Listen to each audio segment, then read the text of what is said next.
ഏറ്റവും പ്രധാനം.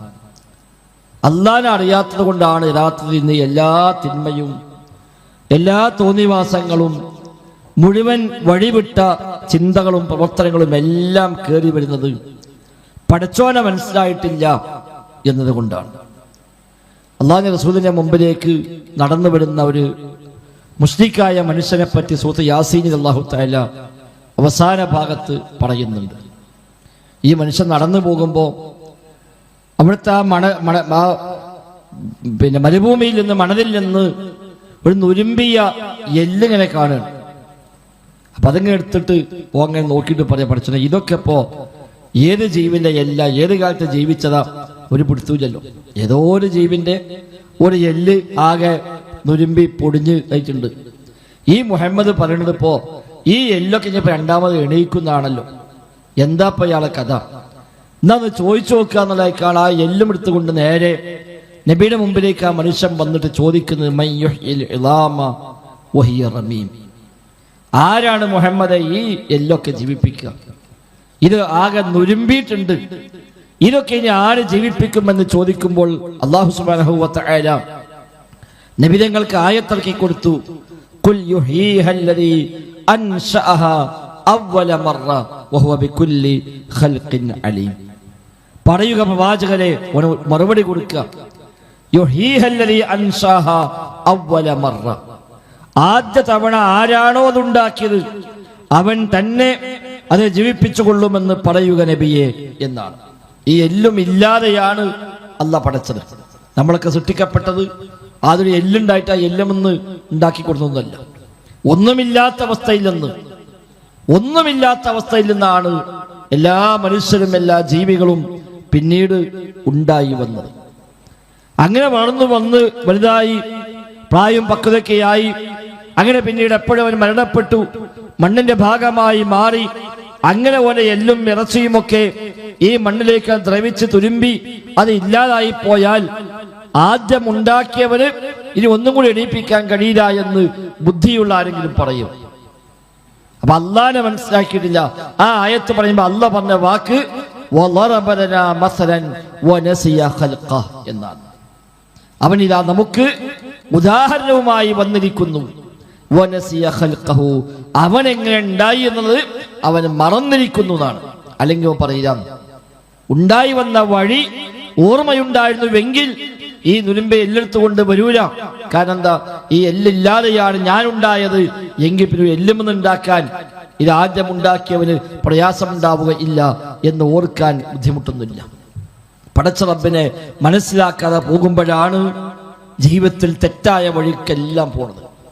പിഴച്ചു പോകല് അപ്പോഴാണ്, വഴിപാട് സഞ്ചരിക്കൽ അപ്പോഴാണ്, വിശുദ്ധ ഖുർആനെയും പ്രവാചക വചനങ്ങളെയും പരിഹസിക്കൽ അള്ളാഹനെ മനസ്സിലാക്കാതെ പോകുമ്പോഴാണ്, നബിയെ കുറിച്ച് സംശയമുണ്ടാകൽ റബ്ബിനെ മനസ്സിലാക്കാതെ പോകുമ്പോഴാണ്, പരലോകമില്ലെന്ന് പറയൽ റബ്ബിനെ കുറിച്ച് മനസ്സിലാക്കാതെ പോകുമ്പോഴാണ്, തോന്നിവാസങ്ങളും തിന്മകളും എല്ലാ അശ്ലീലമായ കാര്യങ്ങളും ഹറാമുകളും എല്ലാം ചെയ്യുന്നത് പടച്ച റബ്ബിനെ മനസ്സിലാക്കാതെ പോകുമ്പോഴാണ്.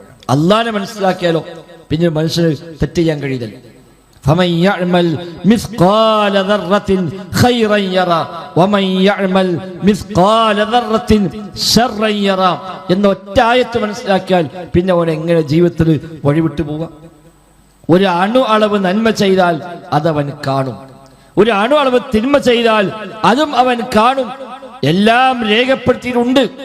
ഒരു ക്യാമറ നമ്മുടെ മുമ്പിലുണ്ട്. ഈ ക്യാമറ എന്തിനാ? ഈ സംസാരത്തിൽ ഞാൻ എന്തൊക്കെ പറഞ്ഞോ അതെല്ലാം അതിൽ പതിയും. പറഞ്ഞത് മാത്രല്ല, ആ പറയുമ്പോ കൈ ഉയർത്തിയാൽ അതവിടെ കാണും. ഇനി 10 കൊല്ലം കഴിഞ്ഞിട്ട് ഇത് പ്ലേ ചെയ്താലും ആ കൈ പൊന്തിച്ചത് അവിടെ കാണും. നെറ്റിന്ന് ഒരു തുള്ളി വിയർപ്പ് ഇങ്ങനെ ഒലിച്ച് അത് ഇറങ്ങിങ്ങനെ വരുന്ന രംഗം ഈ ക്യാമറയിൽ 10 കൊല്ലം കഴിഞ്ഞിട്ട് പ്ലേ ചെയ്ത് നോക്കിയാലും അന്ന് കാണാൻ കഴിയും. എവിടെങ്കിലും ഒരു ശബ്ദം ഒന്ന് ഇടറിയാൽ, ഒരു വാക്കൊന്ന് തെറ്റിപ്പോയാൽ, ഒരു അക്ഷരം കിട്ടാതായാൽ അതൊക്കെ അതേപടി റെക്കോർഡ് ചെയ്യുന്നു. ഇത് മനുഷ്യണ്ടാക്കിയ ഒരു സംവിധാനമാണ്. പടച്ച റബ്ബ് മനുഷ്യന്റെ പിന്നാലെ എല്ലാം നിരീക്ഷിക്കുന്ന സംവിധാനം വെച്ചിട്ടുണ്ട്. ഇന്ന റബ്ബക ലബിൽ മിർസാദ്, തീർച്ചയായും അല്ലാഹു തആല പതിസ്ഥാനത്താണ്, എല്ലാം നിരീക്ഷിക്കുന്നവനാണ് എന്ന് പറഞ്ഞാൽ ആ നിരീക്ഷണം ഇതാണ്. എല്ലാ സമയവും നിരീക്ഷിക്കുന്നു. വഇന്ന അലൈക്കും ലഹാഫിളീൻ കിറാമൻ കാതിബീൻ യഅലമൂന മാ തഫ്അലൂൻ. നിങ്ങളുടെ മേൽ ഹാഫിളീങ്ങളായ മലക്കുകളുണ്ട്, മാന്യന്മാരായ എഴുത്തുകാരായ മലക്കുകളുണ്ട്. നിങ്ങൾ ചെയ്യുന്ന മുഴുവൻ കാര്യങ്ങളും അവർ അറിഞ്ഞുകൊണ്ടിരിക്കുന്നുവെന്ന് അല്ലാഹു തആല പറയുന്നു. ഇദ് യതലഖൽ മുതലഖിയാനി അനിൽ യമീനി വഅനിശ് ശിമാലി ഖഈദ് മാ യൽഫിദു മിൻ ഖൗലിൻ ഇല്ലാ ലദൈഹി റഖീബുൻ അതീദ്. മനുഷ്യന്റെ വലത്തും ഇടത്തുമായി ഇരിക്കുന്ന സജ്ജമായ രണ്ട് മലക്കുകൾ അവർ എല്ലാം രേഖപ്പെടുത്തുന്നു. ഒരു വാക്ക് നാവിൽ നിന്ന് പുറത്തേക്ക് വീഴുന്നത് എല്ലാം കൃത്യമായി രേഖപ്പെടുത്തുന്നു. ഒന്നും രേഖപ്പെടുത്താതെ പോകുന്നില്ല എന്ന് വിശുദ്ധ ഖുർആൻ പരിചയപ്പെടുത്തുകയാണ്. ആ നിരീക്ഷണം റബ്ബിനെ കുറിച്ച് അത് ബോധ്യമായി കഴിഞ്ഞാൽ പിന്നെ അവൻ എങ്ങനെ തിന്മയിലേക്ക് പോകും? പക്ഷെ ഇന്നത്തെ പ്രശ്നം ആളുകൾക്ക് അല്ലാഹനെ മനസ്സിലായിട്ടില്ല. പടച്ചോനെ മനസ്സിലാകാത്തത് കൊണ്ട് റബ്ബിനെ തള്ളിപ്പറയാൻ, റബ്ബിനെ പരിഹസിക്കാൻ, റബ്ബിനെ നിഷേധിക്കാൻ, റബ്ബിനെ ചോദ്യം ചെയ്യാൻ എല്ലാ മനുഷ്യർ തയ്യാറാവുകയാണ്.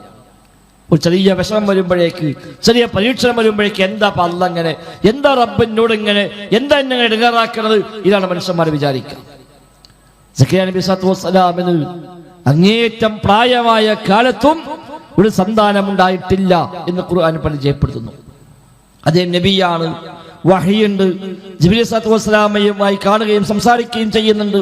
പടച്ച റബ്ബിൽ നിന്ന് വിവരങ്ങൾ കിട്ടിക്കൊണ്ടിരിക്കുന്നുണ്ട്, മുഅ്ജിസത്തുണ്ട്. എന്നിട്ട് പോലും ആ പ്രവാചകൻ സ്വല്ലല്ലാഹു അലൈഹി വസല്ലമ അദ്ദേഹം പ്രായാധിക്യമാകുന്ന കാലത്തും സന്താനമില്ലാതെ പ്രയാസപ്പെടുമ്പോൾ അദ്ദേഹം നടത്തിയ പ്രാർത്ഥന കാണാം, വലം അകും ബിദുആഇക റബ്ബി ശഖിയ. പടച്ചോനെ, നിന്നോട് പ്രാർത്ഥിച്ചിട്ട് എനിക്ക് മടുപ്പുണ്ടായിട്ടില്ല, നിന്നോട് പ്രാർത്ഥിച്ചിട്ട് എനിക്ക് മടുപ്പുണ്ടായിട്ടില്ല, ഞാൻ പരാജയപ്പെട്ടിട്ടില്ല എന്നാ ഇത് പറയുന്നത്? റബ്ബേ, തലയൊക്കെ നനച്ചിരിക്കുന്നു. ഖാല റബ്ബി ഇന്നി വഹനൽ അൽമു മിന്നി വസ്തഅല റഅസു ശൈബാ വലം അകും ബിദുആഇക റബ്ബി ശഖിയ. റബ്ബേ, തലയൊക്കെ നനച്ച് തിളങ്ങിയിരിക്കുന്നു, എല്ലൊക്കെ ബലമില്ലാതായിരിക്കുന്നു, അങ്ങേയറ്റം പ്രായമായി, തലയൊക്കെ നരച്ച് തിളങ്ങുന്നുണ്ട്, കയ്യും കാലുമൊക്കെ ബലം കെട്ടു, എല്ലിനൊക്കെ ബലമില്ലാതായി മാറി, ഭാര്യയാണെങ്കിൽ വന്ധ്യയാണ്, പ്രസവിക്കാത്തവളാണ്. എന്നിട്ടും റബ്ബേ, നിന്നോട് പ്രാർത്ഥിച്ചിട്ട് എനിക്ക് മടുപ്പുണ്ടായിട്ടില്ല. ഇത്രയും കാലം ദുആയിരുന്നു, ഒരു കുട്ടിയെ തരണേ, ഒരു കുട്ടിയെ തരണേ.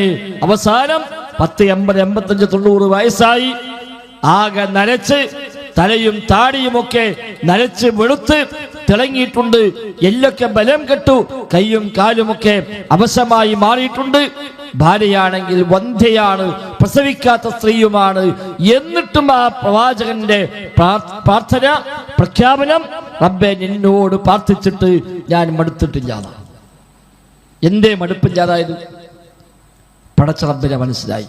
നമ്മക്കോ കല്യാണം കഴിഞ്ഞ് കുറച്ചു കാലൊക്കെ ഇങ്ങനെ പ്രതീക്ഷിച്ചു കുട്ടികളുണ്ടാവുന്നു, പിന്നെ ചികിത്സകൾ തുടങ്ങി, കുറച്ചൊക്കെ ദുആയിരുന്നു, പലരോടും പറഞ്ഞു. അങ്ങനെ അങ്ങനെ കൊല്ലം കഴിഞ്ഞു പോയി. 10 കൊല്ലം, 15 കൊല്ലം, 20 കൊല്ലായി, 10, 40, 50 വയസ്സായി, മക്കളുണ്ടായിട്ടില്ല. അപ്പോഴേക്ക് നിരാശയായി. ഇനിയിപ്പോ ഏതായാലും ഉണ്ടാവില്ല, ചിലപ്പോൾ ഡോക്ടർമാരും പറയും ഇനി ഉണ്ടാവില്ല. നിരാശയായി, നിരാശയുടെ സംസാരമായി. എന്താ പഠിച്ചോ അങ്ങനെ, ജ്യേഷ്ഠന്മാർക്കും അഞ്ചന്മാർക്കൊക്കെ മക്കളുണ്ട്, വാപ്പാക്കും വല്യപ്പാക്കൊക്കെ മക്കളുണ്ട്, പക്ഷെ എനിക്ക് മാത്രം ഉണ്ടായില്ല. എന്തേ റബ്ബ് ഇങ്ങനെ? അള്ളാഹിനെ കുറിച്ച് മോശമായി വിചാരിക്കുക. എന്നാൽ റബ്ബെനിക്ക് മക്കളെ തന്നിട്ടില്ലെങ്കിൽ അതിൽ റബ്ബെനിക്കൊരു ഖൈറ് നിശ്ചയിച്ചിട്ടുണ്ടാകും എന്ന് വിചാരിക്കാൻ പറ്റുന്നില്ല. പടച്ച റബ്ബ് എനിക്കൊരു ഖൈറ് നിശ്ചയിച്ചതാണ്, അതുകൊണ്ടാണ് എനിക്ക് സന്താനം വേണ്ടെന്ന് തീരുമാനിച്ചത് എന്ന് വിചാരിച്ചാലോ അത് സമാധാനമാണ്. അതല്ലെങ്കിൽ റബ്ബെനിക്ക് നിശ്ചയിച്ചിട്ടുണ്ടെങ്കിൽ മക്കളുണ്ടാകാതിരിക്കയില്ല. 80, 90 വയസ്സായ കാലത്ത് സക്കരിയ നബിക്കും ഇബ്രാഹിം നബിക്കുമൊക്കെ മക്കളെ കൊടുത്തവനാ അല്ലാഹു തആല. ആ റബ്ബിന് പിന്നെ എനിക്ക് മക്കളെ തരാൻ പ്രയാസമില്ല.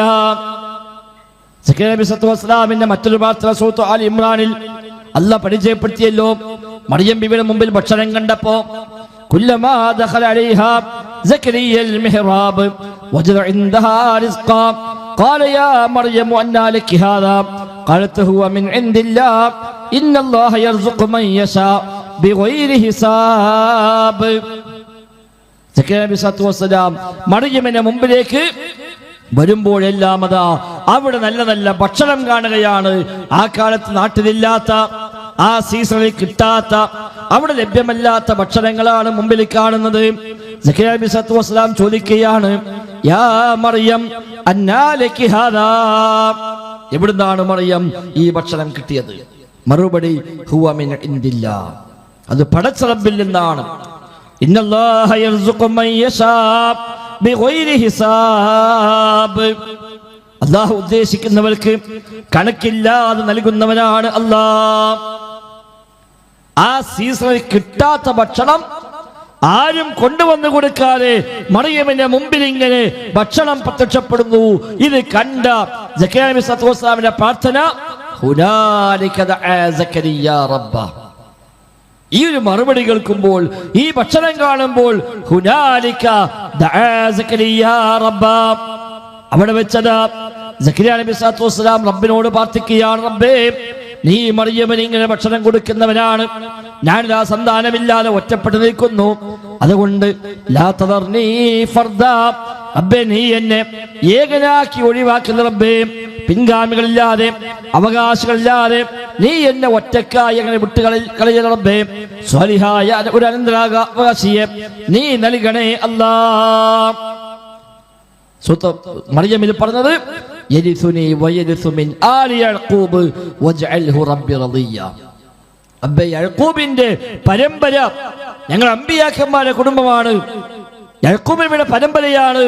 ഈ പരമ്പരയിൽ ഇനി ഈ ദഅവത്ത് ഏറ്റെടുക്കാൻ, ഈ ദീൻ ഏറ്റെടുക്കാൻ പിൻഗാമി ഇല്ലാതായാൽ ബുദ്ധിമുട്ടാണ് റബ്ബേ, അതുകൊണ്ട് എനിക്കൊരു പിൻഗാമി, യരിസുനി, എനിക്കൊരു അനന്തരാവകാശി. സ്വത്തവകാശം എടുക്കാനല്ല, കാരണം എന്താ, അമ്പിയാക്കന്മാർ സ്വത്ത് അനന്തരാവകാശം എടുക്കൂല. അമ്പിയാക്കൾ വഫാത്താകുമ്പോൾ എത്ര സ്വത്തുണ്ടായാലും ശരി, ആ സ്വത്ത് മുസ്ലിമീങ്ങളെ പൊതു ഖജനാവിലേക്കാണ്, മക്കൾക്ക് കൊടുക്കൂല. അതുകൊണ്ട് യരിസുനി, എന്റെ അവകാശിയാവാൻ എന്ന് പറഞ്ഞ സാമ്പത്തികമായ അനന്തരാവകാശമല്ല. നബി തങ്ങൾ പറഞ്ഞു, അമ്പിയാക്കൾ മരിച്ചാൽ അവർക്ക് അവകാശം എടുക്കുകയില്ല, അവർ ഇട്ടുപോയ സമ്പത്ത് മുസ്ലിമീങ്ങളെ പൊതു ഖജനാവിലേക്കുള്ളതാണ്. അതുകൊണ്ട് ഈ പ്രാർത്ഥന പിന്നെന്താ, യരിസുനി, എന്റെ അവകാശിയായ ഒരു മകൻ വേണം അല്ലാ എന്ന് പറഞ്ഞാൽ സാമ്പത്തികമായ അവകാശമല്ല, ഈ ദീനിന്റെ അനന്തരാവകാശം. എനിക്ക് പ്രായമായി, അധികം വൈകാതെ മരിച്ചു പോകും, അതുകൊണ്ട് ഞാൻ മരിച്ചാലും ഈ ദഅവത്ത് നിലനിൽക്കണം, ഈ ദീൻ ഇവിടെ നിലനിൽക്കണം, ആൾക്ക് ദീൻ പഠിപ്പിക്കാൻ സംവിധാനം വേണം. എന്റെ അനന്തരാവകാശം മാത്രമല്ല, വയരിസു മിൻ ആലി യഅഖൂബ്, യഅഖൂബിന്റെ പരമ്പര, ഇബ്രാഹിം നബിയുടെ പരമ്പര, ഇസ്മായിൽ നബിയുടെ പരമ്പര, ഇസ്ഹാഖ് നബിയുടെ പരമ്പര, യാക്കൂബ് നബിയുടെ പരമ്പര, അങ്ങനെ പാരമ്പര്യമായി ഇബ്രാഹിം നബിയിൽ നിന്ന് ആരംഭിച്ച് യാക്കൂബ് നബിയിലൂടെ വന്ന് സക്കരിയ നബിയിലേക്ക് എത്തിയ ഈ ദീനിയായ അധ്യാപനങ്ങളെ ശേഷം ഏറ്റെടുക്കാൻ ആള് വേണം റബ്ബേ. അതുകൊണ്ട് എനിക്കൊരു നല്ല പിൻഗാമിയെ, നല്ല അനന്തരാവകാശിയെ നീ നൽകണേ അല്ലാഹ്. ആ പ്രായത്തിൽ പടച്ച റബ്ബ് ആ ദുആക്ക് ഉത്തരമേകി എന്ന് പറഞ്ഞു. ഇതാ സന്താനം ഉണ്ടാകാൻ പോകുന്നു, യഹ്യ എന്നാകുന്ന പേരടക്കം അല്ലാഹു തആല വഹ്യായി അറിയിച്ചു കൊടുത്തു. അപ്പൊ ആ പ്രായത്തിലും പ്രാർത്ഥിക്കാൻ കഴിഞ്ഞതെന്തുകൊണ്ടാ? അല്ലാഹനെ മനസ്സിലാക്കിയതുകൊണ്ടാണ്. നമ്മളാണെങ്കിലോ കല്യാണം കഴിഞ്ഞു 75-80 വയസ്സായി, വടിയും കുത്തി പിടിച്ച് തൊള്ളിൽ പല്ലും പോയി വയസ്സന്മാരായി പരി കുത്തിറക്കുമ്പോഴാണ് ഒരാൾ കയറി വന്ന്, അല്ല മക്കളൊക്കെ എവിടെ? മക്കളൊന്നുമില്ല, മക്കളുണ്ടായിട്ടില്ല. ആ സാരല്ല, ഞങ്ങൾ തോൽക്കി, ഞാനെന്ത് തോൽക്കാന്ന് പറഞ്ഞാൽ നമ്മളാണ് ഇപ്പൊ എന്താ പറയാ, ഇനിയിപ്പോ എന്ത് തോൽക്കാനാ, എനിക്ക് 85 ഓക്കെ 75 ഇനിയിപ്പോ എന്ത് തോൽക്കാൻ, ഇനിയിപ്പോ ഒന്നുമില്ല, കാര്യമില്ല, തോന്നിട്ടൊന്നും കാര്യമില്ല എന്നല്ലേ പറയാ. പടച്ച റബ്ബിനെ മനസ്സിലാക്കിയിട്ടില്ല. നമ്മൾ 100-ാം വയസ്സിൽ മരിച്ചു, അന്ന് വരെ കുട്ടികളുണ്ടായില്ല, എന്നാലും ഈ ദുആ കൊണ്ട് നഷ്ടണ്ടോ? ഇല്ല, ലാഭമേ ഉള്ളൂ. അത് മനസ്സിലാക്കണമെങ്കിൽ അല്ലാഹനെ മനസ്സിലാക്കണം. മൂസാ നബി സ്വല്ലല്ലാഹു അലൈഹി വസല്ലം പടച്ച റബ്ബിനെ കൽപ്പനയുണ്ടായി, രാത്രി സ്വകാര്യമായി നാട് വിട്ടു പോകണമെന്ന്. അനസ്രി ബിഇബാദി ലൈലൻ ഇന്നകും മുത്തബഊൻ. മൂസാ നബിയോട് അല്ലാഹു തആല ആവശ്യപ്പെടുകയാണ്, ഇസ്രായേൽ മക്കളെ രക്ഷപ്പെടുത്തണം മിസ്രിൽ നിന്ന്, ഈജിപ്തിൽ നിന്ന്. പണ്ട് യാക്കൂബ് നബി സ്വല്ലല്ലാഹു അലൈഹി വസല്ലമിന്റെ മകൻ യൂസുഫ് നബി സ്വല്ലല്ലാഹു അലൈഹി വസല്ലം ഈജിപ്തിലെ ഭരണാധികാരിയായി മാറിയപ്പോ വാപ്പാനിമാനെയും കൊണ്ടുപോയി ഈജിപ്തിലേക്ക്. യൂസുഫിനെ കിണറ്റിന്ന് ആരോ എടുത്തുകൊണ്ടുപോയി അടിമച്ചന്തയിൽ കൊണ്ടുപോയി വിറ്റ് അങ്ങനെ കൈമാറി ഈജിപ്തിലേക്ക് എത്തി. പിന്നീടാണ് ഈജിപ്തിലെ ഭരണാധികാരിയായി ആ യൂസുഫ് അലൈഹി സ്വലാത്തു വസ്സലാം പിന്നീട് മാറുന്നത്. അന്നാണ് ഉമ്മാനെയും ബാപ്പാനെയും സഹോദരന്മാരെയും എല്ലാം അദ്ദേഹം ഈജിപ്തിലേക്ക് കൊണ്ടുപോയത്. അങ്ങനെയാണ് അവർ ഈജിപ്തിലേക്ക് എത്തിയത്. ഇബ്രാഹിം നബിയുടെ നാട് ഇറാഖാണ്. ഇബ്രാഹിം നബിയുടെ പേരക്കുട്ടിയാണ് യാക്കൂബ് നബി. യാക്കൂബ് നബിയുടെ മകനാണ് യൂസുഫ് നബി. അവരുടെ നാട് ഇറാഖാണ്. അവിടുന്നാണ് അവർ ഈജിപ്തിലേക്ക് എത്തുന്നത്. പിന്നെ തലമുറകളായി നൂറ്റാണ്ടുകളായി അവർ ഈജിപ്തിൽ തന്നെ കഴിച്ചു കൂട്ടി. പക്ഷെ ഈജിപ്തിലെ അവിടുത്തെ അടിസ്ഥാന വർഗമായ ഖിബ്തികൾ, ഫിർഔനിന്റെ കുടുംബങ്ങൾ, അവർ ഇവരെ അടിമകളെ പോലെ അടിച്ചമർത്തി അവരെ പിൽക്കാലത്ത് അങ്ങനെയാണ് ഉപയോഗിച്ചത്. അടിമകളാക്കി മാറ്റി അവരെ കാലം കഴിഞ്ഞപ്പോൾ അങ്ങനെ അവർക്ക് ഈജിപ്തിൽ നിന്ന് മോചനം വേണം. അവിടുന്ന് രക്ഷപ്പെട്ട് സ്വന്തം നാട്ടിലേക്ക്, വാഗ്ദത്ത ഭൂമിയായ ഫലസ്തീനിലേക്ക് മടങ്ങിപ്പോകണം. അവരെ മോചിപ്പിക്കാൻ കൂടിയാണ് മൂസാ നബി സ്വല്ലല്ലാഹു അലൈഹി വസല്ലം നിയോഗിക്കപ്പെടുന്നത്. 400 കൊല്ലം അടിച്ചമർത്തപ്പെട്ട ജനതയെ ഈജിപ്തിൽ നിന്ന് മോചിപ്പിച്ച് വാഗ്ദത്ത ഭൂമിയായ ഫലസ്തീനിലേക്ക് അവരെ കൊണ്ടുപോകാനാണ് അല്ലാഹു തആല മൂസാ നബി സ്വല്ലല്ലാഹു അലൈഹി വസല്ലമയെ അവിടെ ഈജിപ്തിൽ നിയോഗിച്ചത്. അങ്ങനെ അവിടെ വന്നു ദഅവത്ത് നടത്തി. ആളും അർത്ഥവുമായി ഇസ്രായേൽ മക്കളെല്ലാം മൂസാ നബിയുടെ കൂടെ സംഘമായി നിന്നു. ഖിബ്തികൾ എതിരാളികളായി, ശത്രുക്കളായി നിന്നു. അങ്ങനെ അള്ളാഹിന്റെ വഹയി കിട്ടി. രാത്രി സ്വകാര്യമായി നിങ്ങളെല്ലാം ഇവിടുന്ന് പുറപ്പെടണം. അള്ളാഹ് പറഞ്ഞ സമയം, അള്ളാഹ് പറഞ്ഞ ദിവസം, അള്ളാഹു പറഞ്ഞ ദിശയിലേക്ക് പോകാനാണ് റബ്ബിന്റെ നിർദ്ദേശം. അങ്ങനെ മൂസാ നബിയും ഇസ്രായേലും നേരത്തെ പ്ലാനൊക്കെ ഉണ്ടാക്കി എല്ലാ വീരും മൂസാ നബി സ്വല്ലല്ലാഹു നൽകി. ആരും അറിയാൻ പാടില്ല. കാരണം അറിഞ്ഞാൽ പോകാൻ സമ്മതിക്കൂല, നാട് വിട്ടു പോകാൻ സമ്മതിക്കൂല. കാരണം അടിമകളെ പോലെ അവിടെ അടിച്ചമർത്തി നിർത്തുകയാണ്. അവരെ ഇനി പോകാൻ സമ്മതിക്കൂല. അതുകൊണ്ട് സ്വകാര്യമായിട്ടാകണം. രാത്രി ഒത്തുകൂടേണ്ട പോയിന്റ് അടക്കം പറഞ്ഞു കൊടുത്തു. രാത്രി ഇന്ന സമയത്ത് ഇന്ന സ്ഥലത്ത് എല്ലാവരും എത്തിച്ചേരുക, അവിടുന്ന് ഒന്നിച്ച് നമുക്ക് പോകാം. അങ്ങനെ പ്ലാൻ ഇട്ട് രാത്രി സ്വകാര്യമായി ഒരുമിച്ച് കൂടി. എല്ലാവരും ഉറങ്ങിക്കിടക്കുന്ന ആ അർദ്ധരാത്രിയിൽ ഇസ്രായേൽ മക്കൾ ഒന്നിച്ചു സ്ഥലത്ത് ഒരുമിച്ച് കൂടിയിട്ട് സ്വകാര്യമായി അവർ പോവുകയാണ്. പക്ഷെ അപ്പോഴേക്ക് വാർത്ത പുറത്തെത്തി, വിവരം പുറത്തറിഞ്ഞു. രാജകൊട്ടാരത്തിന് ഫിർഔനിന്റെ വിളംബരമുണ്ടായി. ഇതാ ഇസ്രായേലിയർ രക്ഷപ്പെട്ടു പോകുന്നുണ്ട്, പോകാൻ സമ്മതിക്കാൻ പാടില്ല. 4 പാടും വിളംബരമുണ്ടായി. പിടിക്കണം, അവരെ എങ്ങോട്ട് പോവുകയാണെങ്കിലും പിടികൂടണമെന്ന ഓർഡർ ഉണ്ടായി. ഫിർഔനടക്കം ഇറങ്ങി പുറപ്പെട്ടു വന്നു. ഇവരാണെങ്കിൽ പോയി അള്ളാഹിന്റെ വഹ്യു പ്രകാരം മൂസാ നബി സ്വല്ലല്ലാഹു അലൈഹി വസല്ലം പറഞ്ഞ ദിശയിലേക്ക് അവർ ഒന്നിച്ച് രാത്രി യാത്ര പോവുകയാണ്. കുറേണ്ട് പോയപ്പോ മുമ്പ് അതാ കടലെത്തി. ഇനിയാണ്ട് വഴിയില്ല, ഇനി മുന്നിക്ക് പോകാൻ കഴിയില്ല. അപ്പൊ എന്താ വഹയുണ്ട്, ഈ വഴിക്ക് പോയാൽ മതി എന്നാ പറഞ്ഞത്. ഇപ്പൊ പോയിട്ട് ഇപ്പൊ എന്തായി? മുമ്പിൽ കടല്, ഇതാ ഇപ്പൊ വഹയ്. അപ്പോഴേക്ക് ഫിർഔനും സംഘവും ഒന്നാകെ ശബ്ദ കോലാഹലമുണ്ടാക്കി, ഒന്നാകെ ആർത്തിരമ്പി ശത്രു സൈന്യം വരികയാണ്. കൂടെയുള്ള മനുഷ്യന്മാര് പറഞ്ഞു, യാ മൂസ ഇന്നാ ലമുദ്റകൂൻ, അല്ലയോ മൂസ, നമ്മൾ പിടിക്കപ്പെട്ടു, നമ്മളെ കഥ കഴിഞ്ഞു. ചിലരൊക്കെ മൂസാ നബിക്ക് എതിരായി സംസാരിച്ചുവെന്നാണ്. നിന്റെ വർത്താനം കേട്ട് കൂടെ കൂടിയിട്ട് എന്തേ പണ്ടായി എന്ന് നമ്മളെ ഭാഷയിൽ പറഞ്ഞാൽ. ഇപ്പൊ മുന്നിക്കാണ് പോകാൻ വയ്യ, കടല് പിന്മാറിപ്പോകാൻ വയ്യ, ശത്രു വരിക, നമ്മളെ ഒന്നാകെ ഇവിടെ വെച്ച് ഒരു അരിഞ്ഞു വീഴ്ത്തും, കഥ കഴിയും. ഇന്നാല മുദ്റകൂൻ, നാം പിടിക്കപ്പെട്ടവർ തന്നെ എന്ന് പറഞ്ഞ മൂസാ നബിയുടെ മറുപടിയുണ്ട്, ഖാല കല്ലാ ഇന്ന മഅയ റബ്ബി സയഹ്ദീൻ. അല്ല, നിങ്ങളാ പറയും പോലൊന്നുമല്ല. അള്ളയാണ് പോകാൻ പറഞ്ഞത്. അള്ളാഹുവാണ് സ്ഥലവും സമയവും നിശ്ചയിച്ചത്. അള്ളാഹുവാണ് പോകേണ്ട റൂട്ടടക്കം കൊടുത്തത്. അതുകൊണ്ട് ഇന്ന മഅയ റബ്ബി, എന്റെ കൂടെ റബ്ബുണ്ട്, സയഹ്ദീൻ, അവൻ എനിക്കൊരു മാർഗം കാണിച്ചു തരും. അള്ളയുണ്ട് കൂടെ, അവൻ എനിക്കൊരു മാർഗം കാണിച്ചു തരും. ഇനി എന്താ മാർഗം? നേരെ ആലോചിച്ചാല് മാർഗമൊന്നുമില്ലല്ലോ. മുന്നിക്ക് പോകാൻ വയ്യ, പിന്മാറാനും വയ്യ, പിന്നെന്തു മാർഗം? പക്ഷെ മൂസാ നബിക്ക് ആ മറുപടി പറയാൻ എങ്ങനെ കഴിഞ്ഞത്? പടച്ച റബ്ബ് ഇടപെടുമെന്ന ആ ഉറപ്പാണ്, അല്ലാഹുവിനെ പറ്റിയുള്ള ബോധ്യമാണ്. അല്ലാഹു വാഗ്ദാനം ലംഘിക്കുകയില്ല. ഇന്നല്ലാഹ ലാ യുഖ്ലിഫുൽ മീആദ്, അല്ലാഹു തആല വാഗ്ദാനം ലംഘിക്കുകയില്ല എന്ന് മൂസാ നബിക്ക് ഉറപ്പാണ്. അതുകൊണ്ട് മൂസാ അലൈഹി സ്വലാം പറഞ്ഞു, ഇല്ല, പടച്ചോൻ കൂടെ ഓൻ വഴി ഉണ്ടാക്കി തരും. അപ്പോഴാ അള്ളാന്റെ വഹയി കടലിലടിച്ചോന്ന്. അല്ല, അങ്ങനത്തെ വഴി ഉണ്ടാകുന്നത് ആരെയും പ്രതീക്ഷിക്കും? പടച്ച റബ്ബ് കൂടെയുണ്ട്, അവന് വഴിയുണ്ടാക്കി തരുമെന്ന ആ ഉറപ്പ് അവിടെ അല്ലാഹു തആല വഹയി നൽകി. വടി കൊണ്ട് കടലിലടിച്ചോ, അടിച്ചു, കടല് പിളർന്നു, വഴി ഉണ്ടായിട്ട് മുന്നോട്ട് പോയി. കണ്ട അള്ളാന്റെ ഇടപെടലാണത്. അതിപ്പോ ആരെങ്കിലും വിചാരിക്കും കടല് പിളർന്നിട്ട് ഉണങ്ങിയ വഴിയുണ്ടായി, ആ വെള്ളം രണ്ടു ഭാഗത്തേക്കും മാറി നിന്ന് രണ്ട് വലിയ പർവ്വതം പോലെ വെള്ളം കന്നിരിക്കുക, അതിനിടയിൽ ഉണങ്ങിയൊരു വഴി, ആ വഴിയിലൂടെ നടന്നങ്ങ് പോവുക. ഇത് ആർക്കും പ്രതീക്ഷിക്കാൻ പറ്റും? പടച്ച റബ്ബ് വഴിയുണ്ടാക്കുമെന്ന് മൂസ അലൈഹിസ്സലാത്തു വസ്സലാം തവക്കുൽ ചെയ്ത് പറഞ്ഞപ്പോൾ അല്ലാഹു തആല ഉണ്ടാക്കി കൊടുത്ത ഒരു മാർഗമാണത്. ജീവിതത്തിൽ പടച്ച റബ്ബിന്റെ തീരുമാനമാണ് നടക്കുക എന്ന ആ ഉറപ്പുണ്ടായാൽ പിന്നെ ആവശ്യമില്ലാത്ത ടെൻഷൻ ഉണ്ടാവില്ല. അല്ലെങ്കിൽ എന്താ, എന്തിലും ഏതിലും വല്ലാത്ത ടെൻഷനേക്കാണ്. ഒരു ചെറിയ പ്രശ്നം വരുമ്പോഴേക്ക് എന്താ അപ്പം ഇങ്ങനെ, ഒരുപാട് ചെയ്തു, ഒരുപാട് പറഞ്ഞു, ഒരുപാട് ദുആയിരുന്നു, ഒരു കാര്യം കിട്ടണില്ല എന്ന് പറഞ്ഞ അള്ളാഹിനെ കുറിച്ച് പോലും മോശമായ വിചാരം വെച്ച് പുലർത്തി അവസാനം ദീനടക്കം ഒഴിവാക്കിയിട്ട് മനുഷ്യന്മാരെ പോകും. വിശുദ്ധ ഖുർആൻ അല്ലാഹു പറഞ്ഞല്ലോ, ചില മനുഷ്യന്മാരുണ്ട് ഒരു അള്ളാഹിനെ ആരാധിക്കുന്നത് ഒരു തെല്ലത്ത്, ഒരു അറ്റത്ത് നിന്നുകൊണ്ടാണ്. കൃത്യമായി ഉള്ളിൽ കഴിഞ്ഞിട്ടല്ല, ഒരു തുമ്പത്തവൾ നിൽക്കുന്നത്.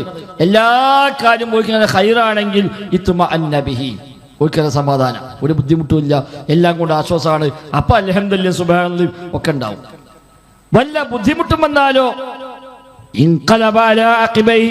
നേരെ പിന്മാറിപ്പോകുന്നു, എല്ലാം ഒഴിവാക്കി. ഇനി അത്ര മതി, ഇനിയിപ്പോ ഞാൻ നിസ്കരിച്ചാണെന്നില്ല, ഇനിയിപ്പോ ഞാൻ പള്ളിക്കൊന്നുമില്ല, ഇനിയിപ്പോ അത്രയൊക്കെ മതി, ഞാനിപ്പോ അങ്ങനെയൊക്കെ ചെയ്തിട്ട് ഇപ്പൊ എനിക്കല്ലതല്ലേ തന്നത്, ഇനി അവിടെ കേട്ടെ എന്ന് പറഞ്ഞ് എല്ലാം ഒഴിവാക്കി ഓന്റെ പാട്ടിന് പോകുന്നു. ഖസിറദ് ദുനിയ വൽ ആഖിറ, അവിടെ ദുനിയാവും പോയി പരലോകം പോയി, വേറെന്താ കാര്യം?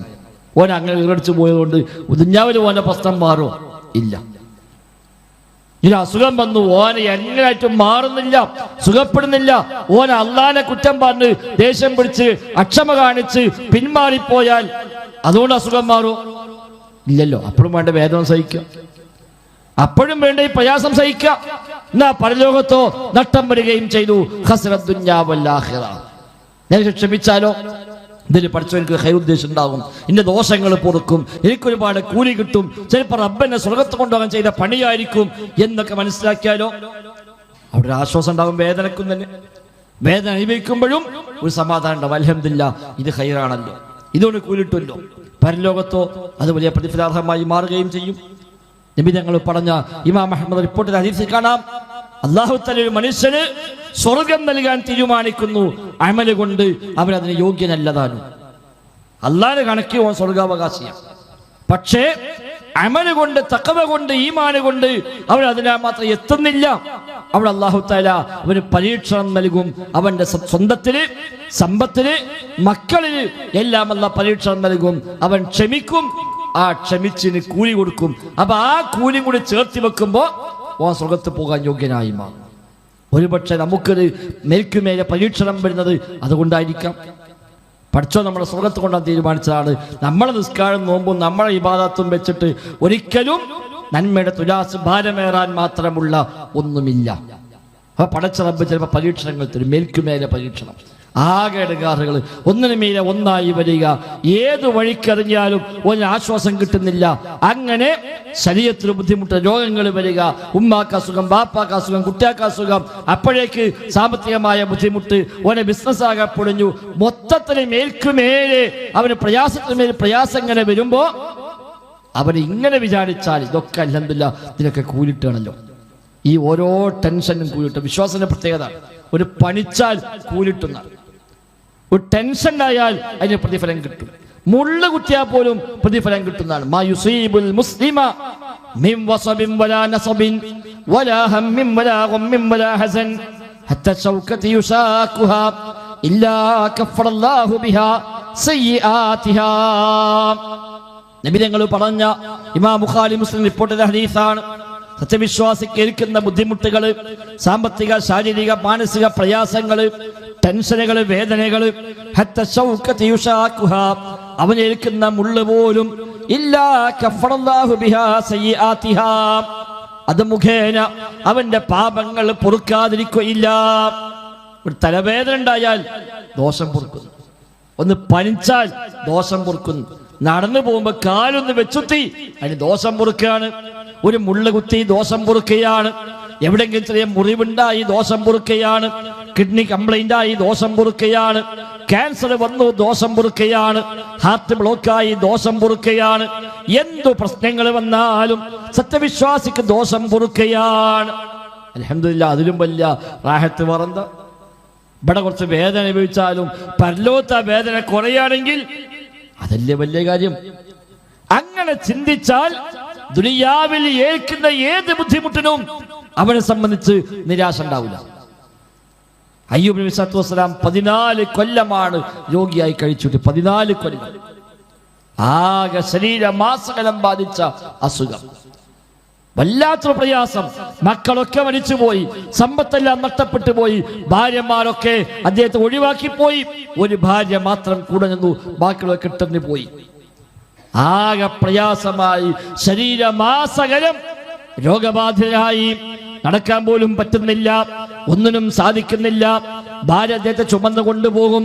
എന്നിട്ട് ഏതെങ്കിലും വീട്ടിന് മുമ്പ് പോയിട്ട് അവിടെ കുറ്റിക്കാട്ടിൽ ആ ഭർത്താവിനെ കിടത്തും.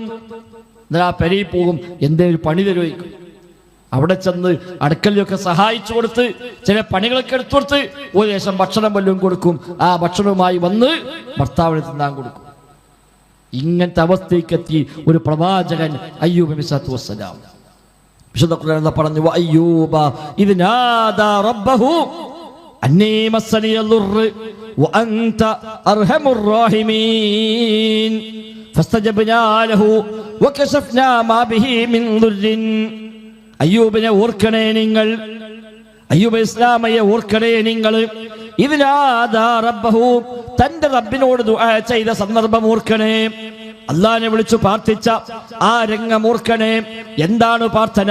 അബ്ബേ അന്നീ മസ്സനിയൽ ദുർറു, എനിക്കിതാ ദുരിതം ബാധിച്ചിരിക്കുന്നു. വഅൻത അർഹമുർ റഹീമീൻ, നീ കാരുണ്യവാന്മാരിൽ ഏറ്റവും വലിയ കാരുണ്യവാനാണല്ലോ റബ്ബേ, എന്നോട് റഹ്മത്ത് ചെയ്യണേ, കരുണ കാണിക്കണേ, എനിക്കിതാ പ്രയാസം ബാധിച്ചിരിക്കുന്നു. ഫസ്തജബ്നാ ലഹു, ഉത്തരമേകി നമ്മൾ. അദ്ദേഹത്തിലുള്ള പ്രയാസങ്ങളൊക്കെ നാം നീക്കിക്കൊടുത്തു, കുടുംബത്തെ തിരിച്ചു നൽകി, വീണ്ടും മക്കളുണ്ടായി. നഷ്ടപ്പെട്ടതിന്റെ ഇരട്ടി അല്ല കൊടുത്തു. നഷ്ടപ്പെട്ട സൗന്ദര്യം അത് പൂർവാധികം ശക്തിയോടെ തിരിച്ചു കിട്ടി. നഷ്ടപ്പെട്ട സമ്പത്ത് അതിനേക്കാളേറെ സമ്പത്തുണ്ടായി. നഷ്ടപ്പെട്ടു പോയ മക്കൾ അതിനേക്കാളേറെ മക്കളുണ്ടായി. എല്ലാം അല്ലാഹു തആല തിരിച്ചു കൊടുത്തു. അതിനപ്പുറം അതിലധികമായും അല്ലാഹു തആല നൽകി എന്ന് വിശുദ്ധ ഖുർആനിൽ റബ്ബ് പഠിപ്പിക്കുകയാണ്. പടച്ചോനെ മനസ്സിലാക്കിയ സഹോദരങ്ങളെ, ദുനിയാവിൽ ടെൻഷനില്ല. എന്ത് ബുദ്ധിമുട്ട് വന്നാലും എന്ത് കഷ്ടപ്പാട് വന്നാലും അൽഹംദുലില്ലാഹ് അലല്ലാഹ് തവക്കൽത്തുലല്ലാഹ്, അത് വല്ലാത്തൊരു സമാധാനമാണ്. അല്ലെങ്കിൽ എന്തോ ചെറിയ ചെറിയ ചെറിയ പ്രശ്നങ്ങൾ വരുമ്പോഴേക്ക് മനുഷ്യൻ തളർന്നു പോകും. ഒരു അസുഖം വന്നു, കുറച്ചൊക്കെ ചികിത്സിച്ചു, കുറച്ചൊക്കെ ഒന്നൊക്കെ ബേജാറായി, നമുക്ക് ബന്ധങ്ങളൊക്കെ പറഞ്ഞു ഇങ്ങനെ സുഖം കേട്ടോ, നിങ്ങളൊക്കെ ദ്വാരിക്കൊണ്ടിയായിരുന്നു. പക്ഷെ അസുഖം ഇങ്ങനെ കൂടി കൂടി കൂടി കൂടി വരികയാണ്. ഓരോ ടെസ്റ്റ് ചെയ്യുമ്പോഴും ശമനമല്ല, ആശ്വാസമല്ല, രോഗം വർദ്ധിക്കുകയാണ്. അൽഹംദുലില്ലാഹ്, റബ്ബ് എനിക്ക് ഖൈർ അത് തീരുമാനിച്ചതാണ്, എനിക്കതിന് പ്രതിഫലം കിട്ടും, എൻ്റെ സ്വർഗത്തിലേക്കുള്ള വഴി എളുപ്പമാകും എന്ന് വിചാരിച്ചാൽ അവനെപ്പോലെ സമാധാനം മറ്റായിരിക്കാം. നബി തങ്ങൾ പറഞ്ഞു, അജബല്ലി അംരിൽ മുഅ്മിൻ, മുഅ്മിന്റെ കാര്യം വല്ലാത്ത അത്ഭുതമാണ്, സത്യവിശ്വാസിയുടെ കാര്യം വല്ലാത്ത അത്ഭുതമാണ്. ഇന്ന അംറഹു കുല്ലഹു ലഹു ഖൈർ, അവന്റെ കാര്യങ്ങൾ മുഴുവനും അവന് ഖൈറാണ്, ഖൈറല്ലാത്ത ഒന്നുമില്ല. സത്യവിശ്വാസിക്ക് ഖൈറല്ലാത്ത ഒന്നുമില്ല. കാരണം എന്താ? അവന് സന്തോഷം വന്നാൽ അവൻ അല്ലാഹുവിനെ സ്തുതിക്കുന്നു, ഫകാന ഖൈറൻ ലഹു, അതവന് ഖൈറായി മാറുന്നു. വഇൻ അസ്വാബതുഹു ദർറാഉ സബറ ഫകാന ഖൈറൻ ലഹു, ഇനി ബുദ്ധിമുട്ടും പ്രയാസങ്ങളുമാണ് ബാധിച്ചതെങ്കിലോ അവൻ ക്ഷമിക്കുന്നു, അതും ഖൈറായി മാറുന്നു. സത്യവിശ്വാസിക്ക് ഖൈറല്ലാത്ത മറ്റൊന്നുമില്ല. അവന്റെ കാര്യം വല്ലാത്ത അത്ഭുതമാണ്. സന്തോഷം കിട്ടി, അൽഹംദുലില്ലാഹ്. സാമ്പത്തികമായ അഭിവൃദ്ധി ഉണ്ടായി, അൽഹംദുലില്ലാഹ്. സമ്പത്തൊന്നാകെ തകർന്നു, ബിസിനസ് പൊളിഞ്ഞു, അൽഹംദുലില്ലാഹ്. റബ്ബിനിക്കതിൽ ഖൈറുദ്ദേശം ഉണ്ടാകും, ക്ഷമിക്കാം. അലല്ലാ ഇന്നാ ലില്ലാഹി വ ഇന്നാ ഇലൈഹി റാജിഊൻ. وَلَنَبْلُوَنَّكُمْ بِشَيْءٍ مِّنَ الْخَوْفِ وَالْجُوعِ وَنَقْصٍ مِّنَ الْأَمْوَالِ وَالْأَنفُسِ وَالثَّمَرَاتِ فَبَشِّرِ الصَّابِرِينَ الَّذِينَ إِذَا أَصَابَتْهُمْ مُصِيبَةٌ قَالُوا إِنَّا لِلَّهِ وَإِنَّا إِلَيْهِ راجعون. സൂറത്തുൽ ബഖറയിൽ അല്ലാഹു തആല പരിചയപ്പെടുത്തി, നാം നിങ്ങളെ പരീക്ഷിക്കും സാമ്പത്തികമായ നഷ്ടം കൊണ്ട്, ശാരീരികമായ നഷ്ടം കൊണ്ട്, വിശപ്പ് കൊണ്ട്, ഭയം കൊണ്ട്, അങ്ങനെ വ്യത്യസ്തമായ പ്രയാസങ്ങൾ നൽകി നാം നിങ്ങളെ പരീക്ഷിക്കും. പക്ഷേ ആ പരീക്ഷണത്തിന് നീ സന്തോഷവാർത്ത അറിയിച്ചോ. ഫബശ്ശിരിസ് സ്വാബിരീൻ, ക്ഷമാലുക്കൾക്ക് സന്തോഷവാർത്ത അറിയിച്ചോ. ആരാണവര്? എന്തൊരു മുസീബത്ത് ബാധിച്ചാലും ശരി അവര് പറയുന്ന വാക്കെന്താ? ഇന്നാ ലില്ലാഹി വ ഇന്നാ ഇലൈഹി റാജിഊൻ. നാം എല്ലാം റബ്ബിനുള്ളവരാണ്, ആ റബ്ബിലേക്ക് മടങ്ങേണ്ടവരുമാണ്. അത് വല്ലാത്ത സമാധാനം. പടച്ച റബ്ബിൽ നിന്നാണ് നമ്മൾ ഉണ്ടായത്. ആ റബ്ബാണ് നമ്മൾ ഉണ്ടാക്കിയത്. ഇല്ലായ്മയിൽ നിന്നാണ് അല്ലാഹു തആല എന്നെ ഉണ്ടാക്കി ഈ ഭൂമിയിലേക്ക് അയച്ച് ഈ രൂപത്തിലെല്ലാം ആക്കിയത്. ആ റബ്ബിലേക്ക് തന്നെ തിരിച്ചു പോകേണ്ടവരുമാണ് ഞാൻ. അതിനിടയ്ക്കൊരു സന്തോഷം കിട്ടി, അൽഹംദുലില്ലാഹ്. അയാൾക്ക് നഷ്ടം വന്നു, സാരല്ല, അലല്ലാഹ്. ഈ ഒരു അവസ്ഥ ഒരു ഈമാനുള്ള മനുഷ്യനല്ലാതെ, തൗഹീദുള്ള മനുഷ്യനല്ലാതെ മറ്റാർക്കുണ്ടാവുക? അല്ലാത്തോട് നേരത്തെ സൂചിപ്പിച്ച പോലെ ചെറിയ ഒരു കുറവ് വരുമ്പോഴേക്ക് ഓൻ ടെൻഷനായി, ബേജാറായി, ഉറക്കമില്ല, ആകെ ബുദ്ധിമുട്ടി, ഓന് അറ്റാക്കായി പോകുന്നു, ആത്മഹത്യ ചെയ്യുന്നു, അള്ളാഹിനെ പോലും മറന്ന് അവൻ പോകുന്നു. സത്യവിശ്വാസിക്കതല്ല. നമ്മൾ ഏത് വഴിക്കിറങ്ങിയാലും എൻ്റെ റബ്ബിന് തീരുമാനമുണ്ട്, അത് നടക്കുക. ഒരു സന്താനം ഉണ്ടായാൽ ആ കുട്ടി എന്താകണം, എവിടെ എത്തണം, ആരാകണം, അല്ലാഹ്ക്ക് തീരുമാനമുണ്ട്. അല്ലാഹുമ്മ ലാ മാനിഅ ലിമാ അഅ്തൈത വലാ മുഅ്തിയ ലിമാ മനഅത. അല്ലാഹുവേ, നീ നൽകിയാൽ തടയുന്നവനില്ല, നീ തടഞ്ഞാൽ നൽകുന്നവനില്ല. ആ ഉറപ്പുണ്ടെങ്കിൽ പിന്നെന്താ ബേജാറ്? ഇല്ലഞ്ഞാലോ കുട്ടി ജനിക്കുമ്പോഴേ കാണാ കറുത്ത നൂലിട്ട, കറുത്ത കുപ്പായിട, കറുത്തൊരു കുത്തുത്ത്. എന്തിനാ അത്? ദോഷമില്ലാതാക്കാൻ, പടച്ചറബിയോട് കാവൽ തേടാനാണ് അല്ലാഹ് പറഞ്ഞത്. അഊദു ബികലിമാത്തില്ലാഹി താമ്മാത്തി മിൻ ശർരി മാ ഖലഖ്. അല്ലാഹ് സൃഷ്ടിച്ച എന്തിന്റെ എല്ലാം ശർറുണ്ടോ ആ ശർറിനെല്ലാം നിങ്ങളെ കാവൽ തേടുന്നു. നിങ്ങൾക്ക് വേണ്ടി റബ്ബിനോട് കാവൽ തേടുന്നു. അള്ളാഹിനോട് കാവൽ തേടിയാൽ പിന്നെന്താ പേടി? പടച്ചോനെ കാവലുണ്ടെങ്കിൽ പിന്നാരാ നമ്മെ ബുദ്ധിമുട്ടിക്കാൻ വരിക?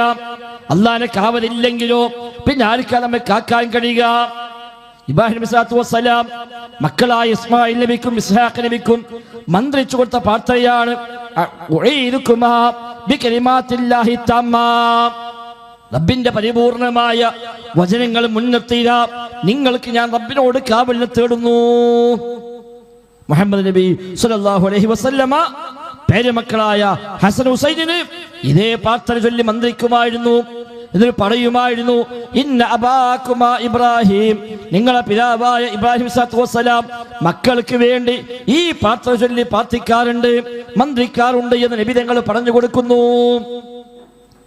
ആ ബോധമില്ലാതെ പോയാലോ? കറുത്ത വളർത്തെടുക്കുക, കറുത്ത കുപ്പായിട്ടെടുക്കുക, എന്നാ കറുപ്പിട്ടാ പിന്നെ ബുദ്ധിമുട്ടില്ല.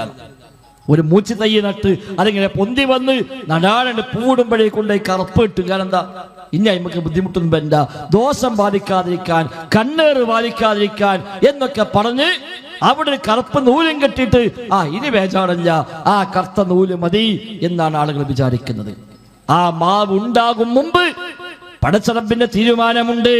അതെന്നും മുളക്കണം, അതെന്ന് വളരണം, അത് എത്ര വലിപ്പമാകണം, എത്ര കൊല്ലം നിലനിൽക്കണം, അത് പൂക്കുമോ, അത് കായ്ക്കുമോ, ആ കായ പാകമാകുമോ, അത് പഴുക്കുമോ, അത് ആരൊക്കെ തിന്നും, അത് എന്നൊക്കെ തിന്നും, ഇതൊക്കെ പടച്ചറബ് ആകാശഭൂമികളെ സൃഷ്ടിക്കുന്നതിന്റെ 50,000 കൊല്ലം മുമ്പ് രേഖപ്പെടുത്തി വെച്ച കാര്യമാണ്.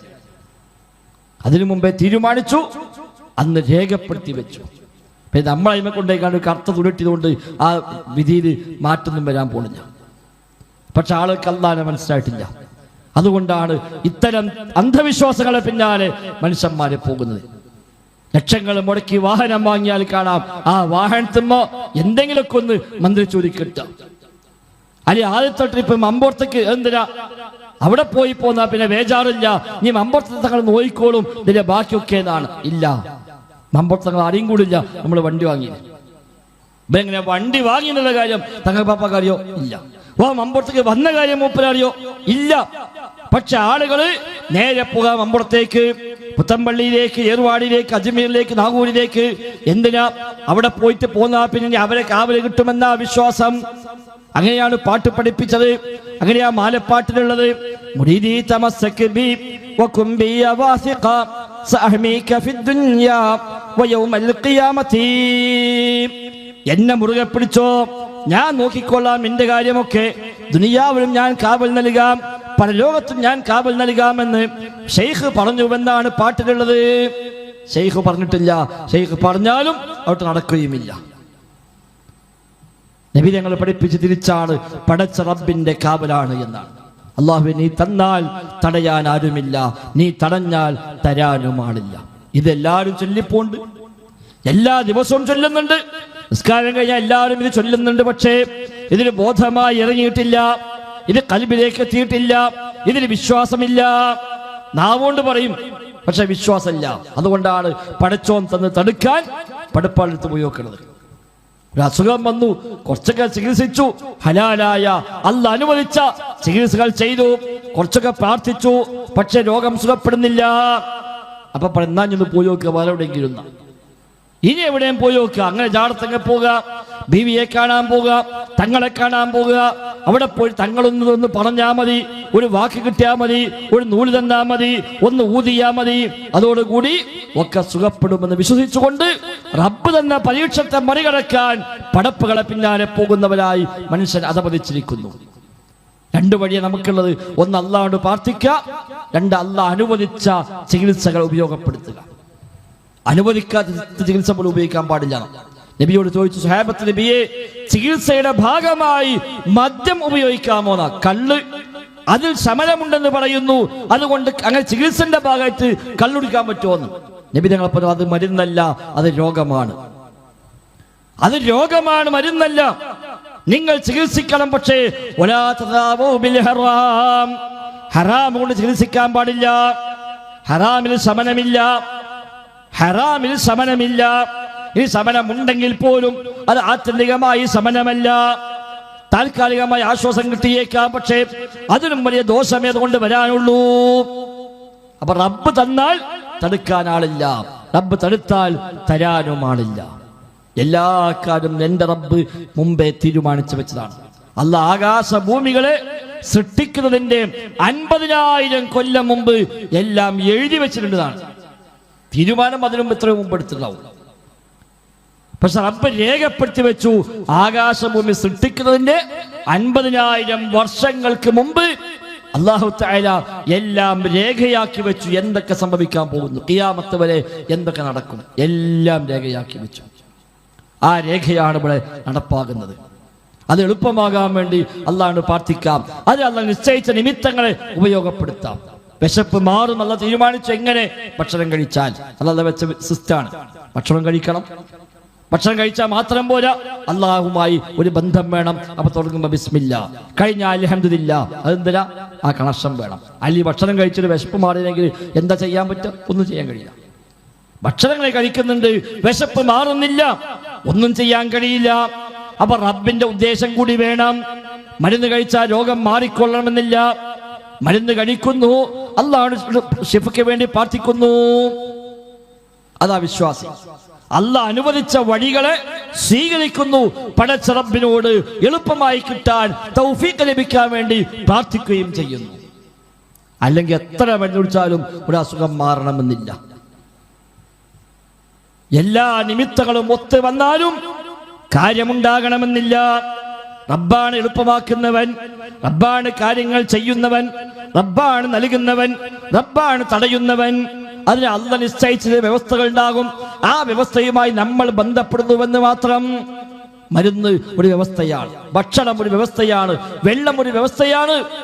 ഇതൊന്നുമില്ലാതെ പടച്ച റബ്ബിന് ഇതൊക്കെ ചെയ്യാൻ കഴിയില്ലേ? എല്ലാം കഴിയും.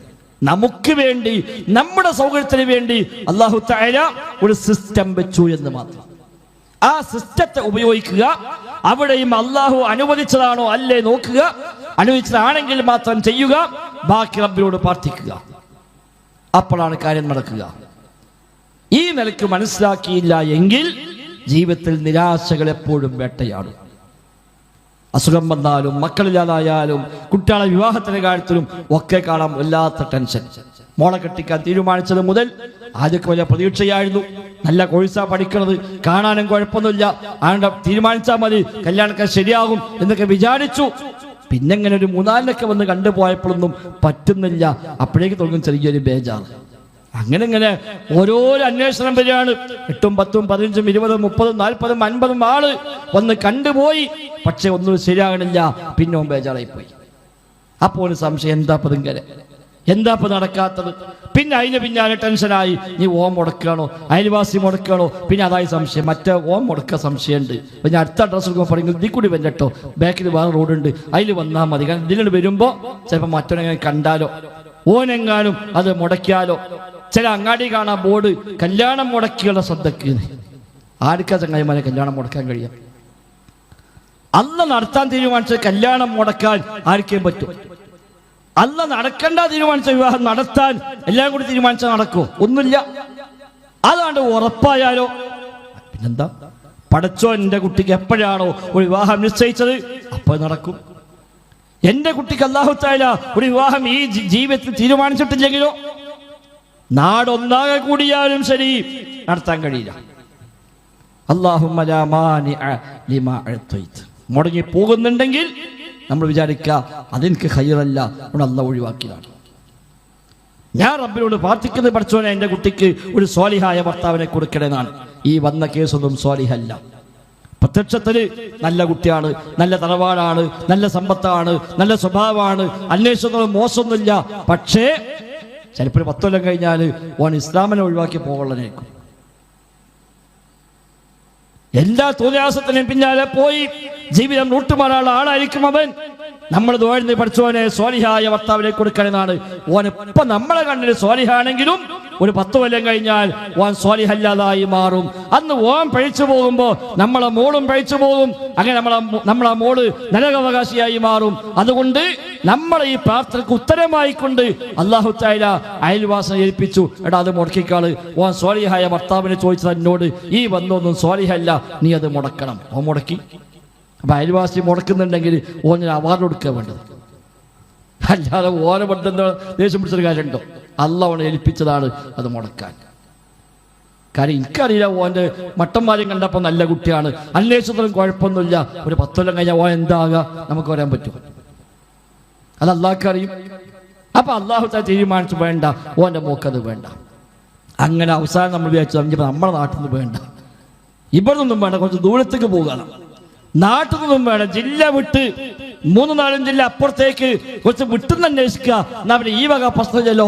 അങ്ങനെ ഒക്കെ അന്വേഷിച്ചു, ഒന്നും ശരിയാണില്ല. അവസാനം കാണാം 4 വീട് അപ്പുറത്തുള്ള എടുത്തുമ്പോൾ കെട്ടിക്കൊണ്ടുപോകും. അപ്പൊ നമ്മൾ പഠിച്ചോടെ എത്ര കാലം നമ്മൾ അന്വേഷിച്ചു. ഇതിവിടെ അമ്മ തിന്നിട്ടാണ് അപ്പോൾ നമ്മൾ ഇതൊക്കെ അന്വേഷിച്ചത്. അതങ്ങനെയാണ്. അല്ല തീരുമാനിച്ച സമയമുണ്ട്, ആ സമയത്ത് നടക്കും. ഇങ്ങനെ അള്ളാനെ മനസ്സിലാക്കിയാൽ പിന്നെ ജീവിതത്തിൽ വിഷമല്ല, ടെൻഷനില്ല.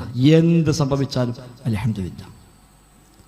ആ ലെവലിലേക്ക് എത്താൻ സഹോദരന്മാരെ റബ്ബിനെ അറിയുക എന്നത് മാത്രമേ പരിഹാരമുള്ളൂ. അല്ലാഹു തആലയാണ് എല്ലാം ചെയ്യുന്നത്, എല്ലാത്തിനെയും നിയന്ത്രണം അല്ലാഹുവാണ്. റബ്ബുൽ ആലമീൻ, സർവ്വലോകങ്ങളുടെയും റബ്ബാണവൻ. എന്താ റബ്ബ് പറഞ്ഞാൽ? റബ്ബ് എന്ന വാക്കിന് നേർക്ക് നേരെ പറയാവുന്ന അർത്ഥം മലയാളത്തിൽ ഇല്ല. അത് മലയാള ഭാഷയിൽ കൊള്ളുന്ന വാക്കല്ല റബ്ബ് എന്നുള്ളത്. മലയാള ഭാഷയിൽ അങ്ങനത്തെ പദമില്ല. പിന്നെ കിട്ടാവുന്ന പദം നമ്മൾ ഖുർആൻ പരിഭാഷകൾ തൂക്കി കാണാം, സർവ്വലോക രക്ഷിതാവായ അല്ലാഹ്. അത് മലയാളത്തിൽ പറയാൻ പറ്റിയ വാക്ക് പറഞ്ഞേ ഉള്ളൂ. രക്ഷിതാവ് എന്ന വാക്കും റബ്ബ് എന്ന വാക്കും ഒരിക്കലും തുല്യമാവുകയില്ല. റബ്ബ് എന്ന വാക്കിന് തഫ്സീറിനെ കുറിച്ച് വിശദീകരണം കാണാം. ഓരോരുത്തർക്കും ആവശ്യമുള്ളത് ആവശ്യമുള്ള സമയത്ത് ആവശ്യമുള്ള അളവിൽ ചോദിക്കാതെ കണ്ടറിഞ്ഞ് നൽകുന്നവൻ, അതാ റബ്ബ്. എല്ലാവർക്കും എന്താണോ ആവശ്യം അത് ആവശ്യമുള്ള സമയത്ത് കൊടുക്കണം, ആവശ്യമുള്ള അളവിൽ കൊടുക്കണം, ആവശ്യമനുസരിച്ച് കൊടുക്കണം, ചോദിക്കാതെ കൊടുക്കണം. അതാ റബ്ബ്. ചോദിച്ചത് കൊടുത്താൽ റബ്ബല്ല. ഇപ്പൊ നമ്മളൊക്കെ കുട്ടികളെ രക്ഷിതാവാണ്. സ്കൂളിൽ ചേർക്കുമ്പോൾ ഫോം പൂരിപ്പിക്കുമ്പോൾ രക്ഷിതാവിന്റെ പേര് നമ്മളെ പേര് എഴുതും. കുട്ടിയെന്ന് പറയാം സ്കൂളിൽ നിന്ന് ഫീസ് കൊണ്ടുവരാൻ പറഞ്ഞേക്കണേ, പൈസ കൊടുത്തു. ഓൻ റബ്ബ് എന്ന് പറയാൻ പറ്റും, രക്ഷിതാവായിക്കും. റബ്ബല്ല, ചോദിച്ചത് കൊടുത്താൽ റബ്ബല്ല, ചോദിക്കാതെ കൊടുക്കുന്നവൻ. ആവശ്യമുള്ളത് ആവശ്യമുള്ള സമയത്ത് ആവശ്യമുള്ള അളവിൽ ചോദിക്കാതെ കണ്ടറിഞ്ഞു നൽകുക. ആർക്ക്? അൽ ആലമീൻ, സർവ്വലോകങ്ങൾക്കും. ആകാശഭൂമികൾ മുതൽ സൂര്യചന്ദ്രന്മാര് മുതൽ ചെറിയ ചെറിയ ഉറുമ്പ് വരെയുള്ള എല്ലാ ജീവികൾക്കും ആവശ്യമായത് മുഴുവനും ആവശ്യമുള്ള സമയത്ത് നൽകുന്നവൻ അതാ പടച്ച റബ്ബ്. നമ്മളൊക്കെ അല്ലാഹുവിനെ ചോദിച്ചത് കുറച്ച് കാര്യങ്ങളുള്ളൂ, വളരെ തുച്ഛം കാര്യങ്ങളെ ചോദിച്ചിട്ടുള്ളൂ, ബാക്കിയൊക്കെ ചോദിക്കാതെ കിട്ടില്ല. ഒരു കുട്ടി ജനിച്ചു വരുമ്പോൾ തൊള്ളി പല്ലുണ്ടാവില്ല, എന്നാ തലയിൽ മുടി ഉണ്ടാവും. ജനിച്ചു വരുമ്പോ തലയിൽ മുടിയുണ്ട്, വായിൽ പല്ലില്ല. നമ്മൾ ആരെങ്കിലും ദോഴ്ന്നേക്കണോ, പഠിച്ചോ എന്റെ കുട്ടിക്ക് പല്ല് കൊടുക്കണേ? ഇല്ലല്ലോ. അതാ സമയമാകുമ്പോൾ അങ്ങോട്ട് വരും. ആദ്യം ഒരു പല്ല്, പിന്നെ രണ്ടാമത്തെ പല്ല്, പിന്നെ മൂന്നാമത്തെ, പിന്നെ നാലാമത്തെ, അങ്ങോട്ട് വന്ന് 26 പല്ലായ തൽക്കാലം അവിടെ നിൽക്കും. പിന്നെ 2 വരാണ്ട് അതിന് 10-20 കൊല്ലം കഴിഞ്ഞിട്ടേ വരുള്ളൂ. അതുപോലെ 10-20 വയസ്സാണ് കാലത്താണ് പിന്നെ അത് വരിക. അതെന്താ അങ്ങനെ എന്താ അന്ന് കൊടുത്തൂടെ? ഇല്ല, അന്ന് കൊടുക്കാൻ പറ്റിയല്ല. നമുക്ക് എങ്ങനെ ടെൻഷൻ, പക്ഷേ എനിക്ക് കോട്ടലിൽ വരൂലേ, ആകെ ബുദ്ധിമുട്ടാവോ എന്ന് ടെൻഷൻ അയക്കണോ? ഇല്ലല്ലോ, അത് അല്ലാഹ് കൊടുക്കും. ഓരോന്ന് ഓരോ സമയത്ത് അല്ലാഹ് അങ്ങനെ കൊടുത്തുകൊണ്ടേയിരിക്കുന്നു. അതാണ് റബ്ബ്. ആ റബ്ബിനെ മനസ്സിലാക്കിയാൽ പിന്നെ ദുനിയാവ് ഓനെ സംബന്ധിച്ചൊരു പ്രശ്നമില്ല. ഇബ്നു ഖയ്യിം റഹിമഹുല്ലാഹ് പറഞ്ഞു, ദുനിയാവിൽ ഒരു സ്വർഗമുണ്ട്, ആ സ്വർഗം അനുഭവിക്കാത്തവൻ പരലോകത്തെ സ്വർഗം അനുഭവിക്കൂല. ദുനിയാവിലെ സ്വർഗം അതെന്താ? ഈമാൻ ഉൾക്കൊള്ളുമ്പോൾ ലഭിക്കുന്ന സമാധാനം, മനസ്സിന്റെ വല്ലാത്ത സംതൃപ്തി, റബ്ബിൽ തവക്കുലാക്കുമ്പോൾ കിട്ടുന്ന അവന്റെ ആ സമാധാനം, അത് അനുഭവിക്കാത്തവന് പരലോകത്തെ സ്വർഗത്തിൽ കയറാൻ പറ്റൂല. ഇബ്നു ഖയ്യിം റഹിമഹുല്ലാഹ് രേഖപ്പെടുത്തി വെച്ച ഒരുപാട് കിതാബിൽ അദ്ദേഹം ആവർത്തിച്ചു പറഞ്ഞ ആശയമാണ്. ദുനിയാവിലെ സ്വർഗത്തിൽ കയറിയവനെ പരലോകത്തെ സ്വർഗത്തിൽ കയറുള്ളൂ. ദുനിയാവിലെ സ്വർഗം ഇതാണ്. ഇങ്ങനത്തെ ഒരു വിശ്വാസമുള്ളവനെ സംബന്ധിച്ച് ഓന് സന്തോഷമേ ഉള്ളൂ. ഓനെ വാപ്പ മരിച്ചു എന്ന് കേട്ടാലും ഇന്നാദില്ല ഓ ഇന്നാദി റാജിഊൻ. ജീവിതകാലം മുഴുവൻ അധ്വാനിച്ചുണ്ടാക്കിയ സമ്പാദ്യം ഒന്നാകെ തകർന്നടിഞ്ഞു എന്ന് ഒരു ഫോൺ കോൾ വന്നാലും ഓ അറ്റാക്കായിട്ട് പോകുന്നില്ല. ഇന്നാദില്ലാഹി വ ഇന്നാ റാജിഊൻ. നമ്മളത് സാരം ഞാൻ നമ്മൾ കയ്യും വീശി വന്നായില്ലേ, നീ അതേമാതിരി പോകാനുള്ളതല്ലേ? അല്ലല്ല, അത് വല്ലാത്ത സമാധാനം. അല്ലാത്തോന്ന് വെച്ചാലോ, ചെറിയൊരു ടെസ്റ്റ് ചെയ്തു, ചെറിയൊരു വേദന, ഡോക്ടറെ പറഞ്ഞു ചെറിയൊരു ബ്ലോക്ക് ഉണ്ട്, അപ്പോഴേക്ക് ഓൻ അറ്റാക്കായി. കാരണം ഓനത്രേ ഉള്ളൂ. ഓൻ ദീനിലാണൊക്കെ തവക്കുലാക്കുന്നത്.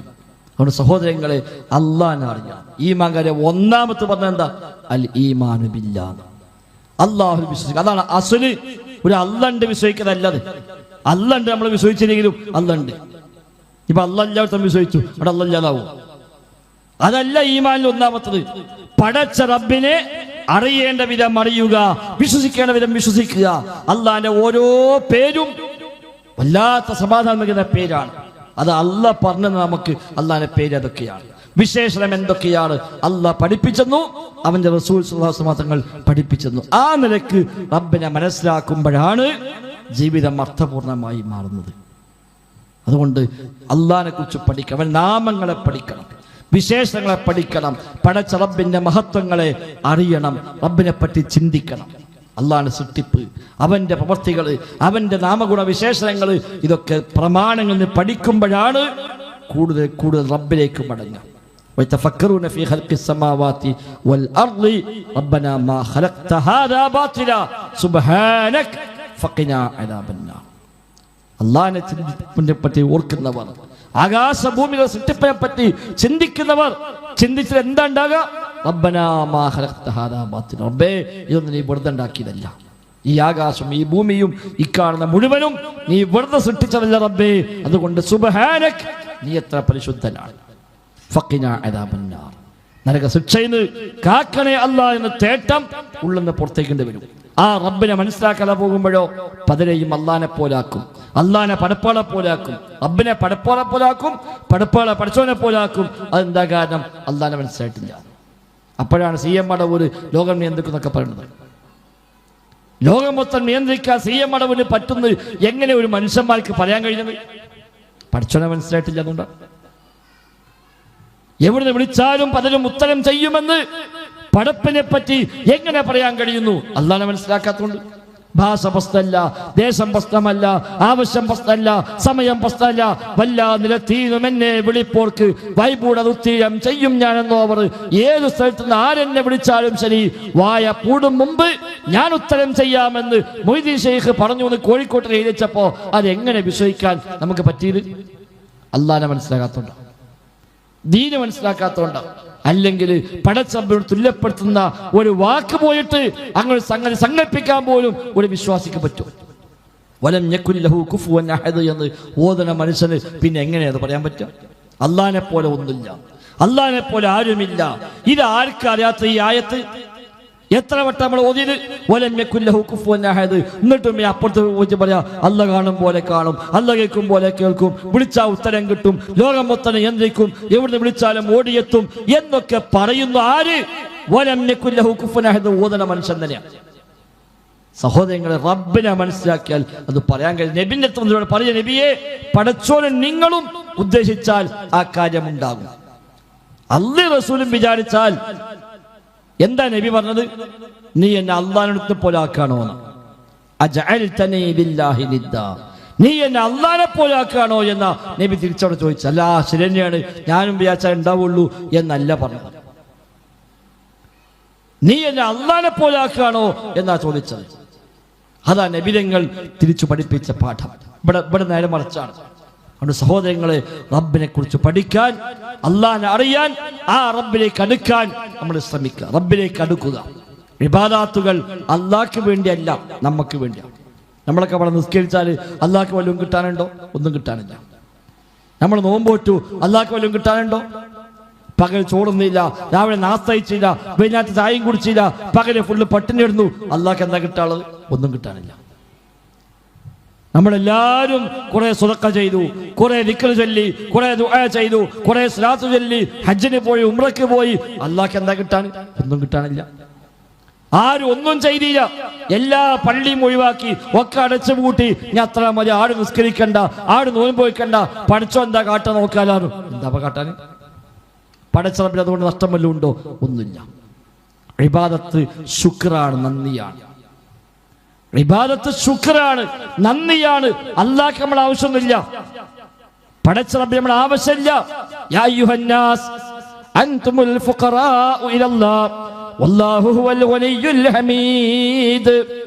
സൂറത്ത് ഫാത്തിഹ അല്ലാഹു തആല പരിചയപ്പെടുത്തി, മനുഷ്യരെ നിങ്ങളൊക്കെ അല്ലാഹനെ ആശ്രയിക്കുന്നവരാണ്, പടച്ചറബ്ബിന് ഒരാളെയും ആശ്രയമില്ല.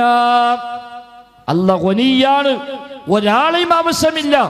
ഹമീദാണ്, സ്തുത്യർഹനാണ്. മനുഷ്യന്മാരോ അല്ലാഹനെ ആശ്രയിക്കുന്നവരാണ്, പടച്ചറബ്ബ് ഒരാളെയും ആശ്രയിക്കുന്നില്ല. അല്ലാഹ് സ്വമദാണ്. എന്താ സ്വമദ്? ആരെയും ആശ്രയിക്കാത്തവൻ, എല്ലാവരും ആശ്രയിക്കപ്പെടുന്നവൻ. അതാ സ്വമദ്. ആരെയും ആശ്രയിക്കാത്തവൻ, എല്ലാവരും ആശ്രയിക്കപ്പെടുന്നവൻ. അല്ലാഹ് സ്വമദാണ്. പടച്ചറബ്ബിന് നമ്മുടെ ഇബാദത്ത് ആവശ്യമില്ല. പിന്നെ എന്തിനാ നമ്മൾ ഇബാദത്ത് എടുക്കാൻ പറഞ്ഞത്? നമുക്ക് വേണ്ടിയാണ്. എന്തിനാ ഹറാമും ഹലാലും നിശ്ചയിച്ചത്? നമുക്ക് വേണ്ടിയാണ്. മദ്യപിക്കാൻ പാടില്ല, ലഹരി ഉപയോഗിക്കാൻ പാടില്ല എന്ന് അല്ലാഹ് പറഞ്ഞ എന്തിനാ? ഇവിടെ എല്ലാ മനുഷ്യന്മാരും കള്ളുടിച്ചാൽ അല്ലാഹ്ക്ക് വല്ല കുറവുണ്ടോ? ഒന്നുമില്ല. പിന്നെ എന്തിനാ? മനുഷ്യന് ദുനിയാവിൽ ജീവിക്കുമ്പോൾ സമാധാനത്തോടെ സ്വസ്ഥമായി ജീവിക്കണമെങ്കിൽ അവന്റെ ബുദ്ധിയെ തകർക്കുന്ന ഒരു സംഗതി ചെയ്യാൻ പാടില്ല, കുടുംബത്തെ തകർക്കുന്ന ഒരു കാര്യം ചെയ്യാൻ പാടില്ല, സമ്പത്ത് നശിപ്പിക്കുന്ന ഒന്നും ചെയ്യാൻ പാടില്ല. അതുകൊണ്ട് പഠിച്ചോൻ പറഞ്ഞു, നിങ്ങൾ പലിശ വാങ്ങരുത്, പലിശ കൊടുക്കരുത്, കൈക്കൂലി വാങ്ങരുത്, കൊള്ളലാഭം ഉണ്ടാക്കരുത്, മോട്ടിക്കാൻ പോകരുത്, വ്യഭിചാരത്തിന് പോകരുത്, അന്യ സ്ത്രീയുമായി അന്യായമായി ഇടപഴകാൻ പോകരുത്, ലഹരി ഉപയോഗിക്കാൻ പാടില്ല, തുടങ്ങി കുറെ നിയമങ്ങൾ നമുക്ക് വേണ്ടിയാണ്.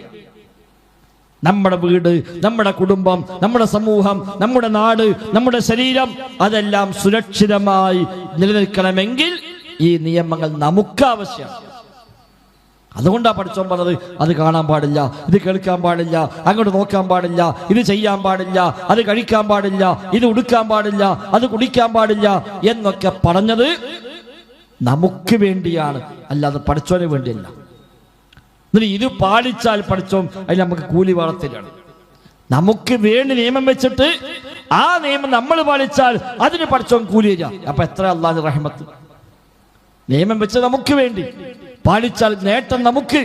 എന്നിട്ട് ആ നേട്ടം കിട്ടുന്ന നമുക്ക് തന്നെ അള്ളാഹു കൂലി തരിക. എന്നായിക്കോട്ടെ, ശുക്ർ ചെയ്തതിന് എനിക്ക് വേറെ കൂലി.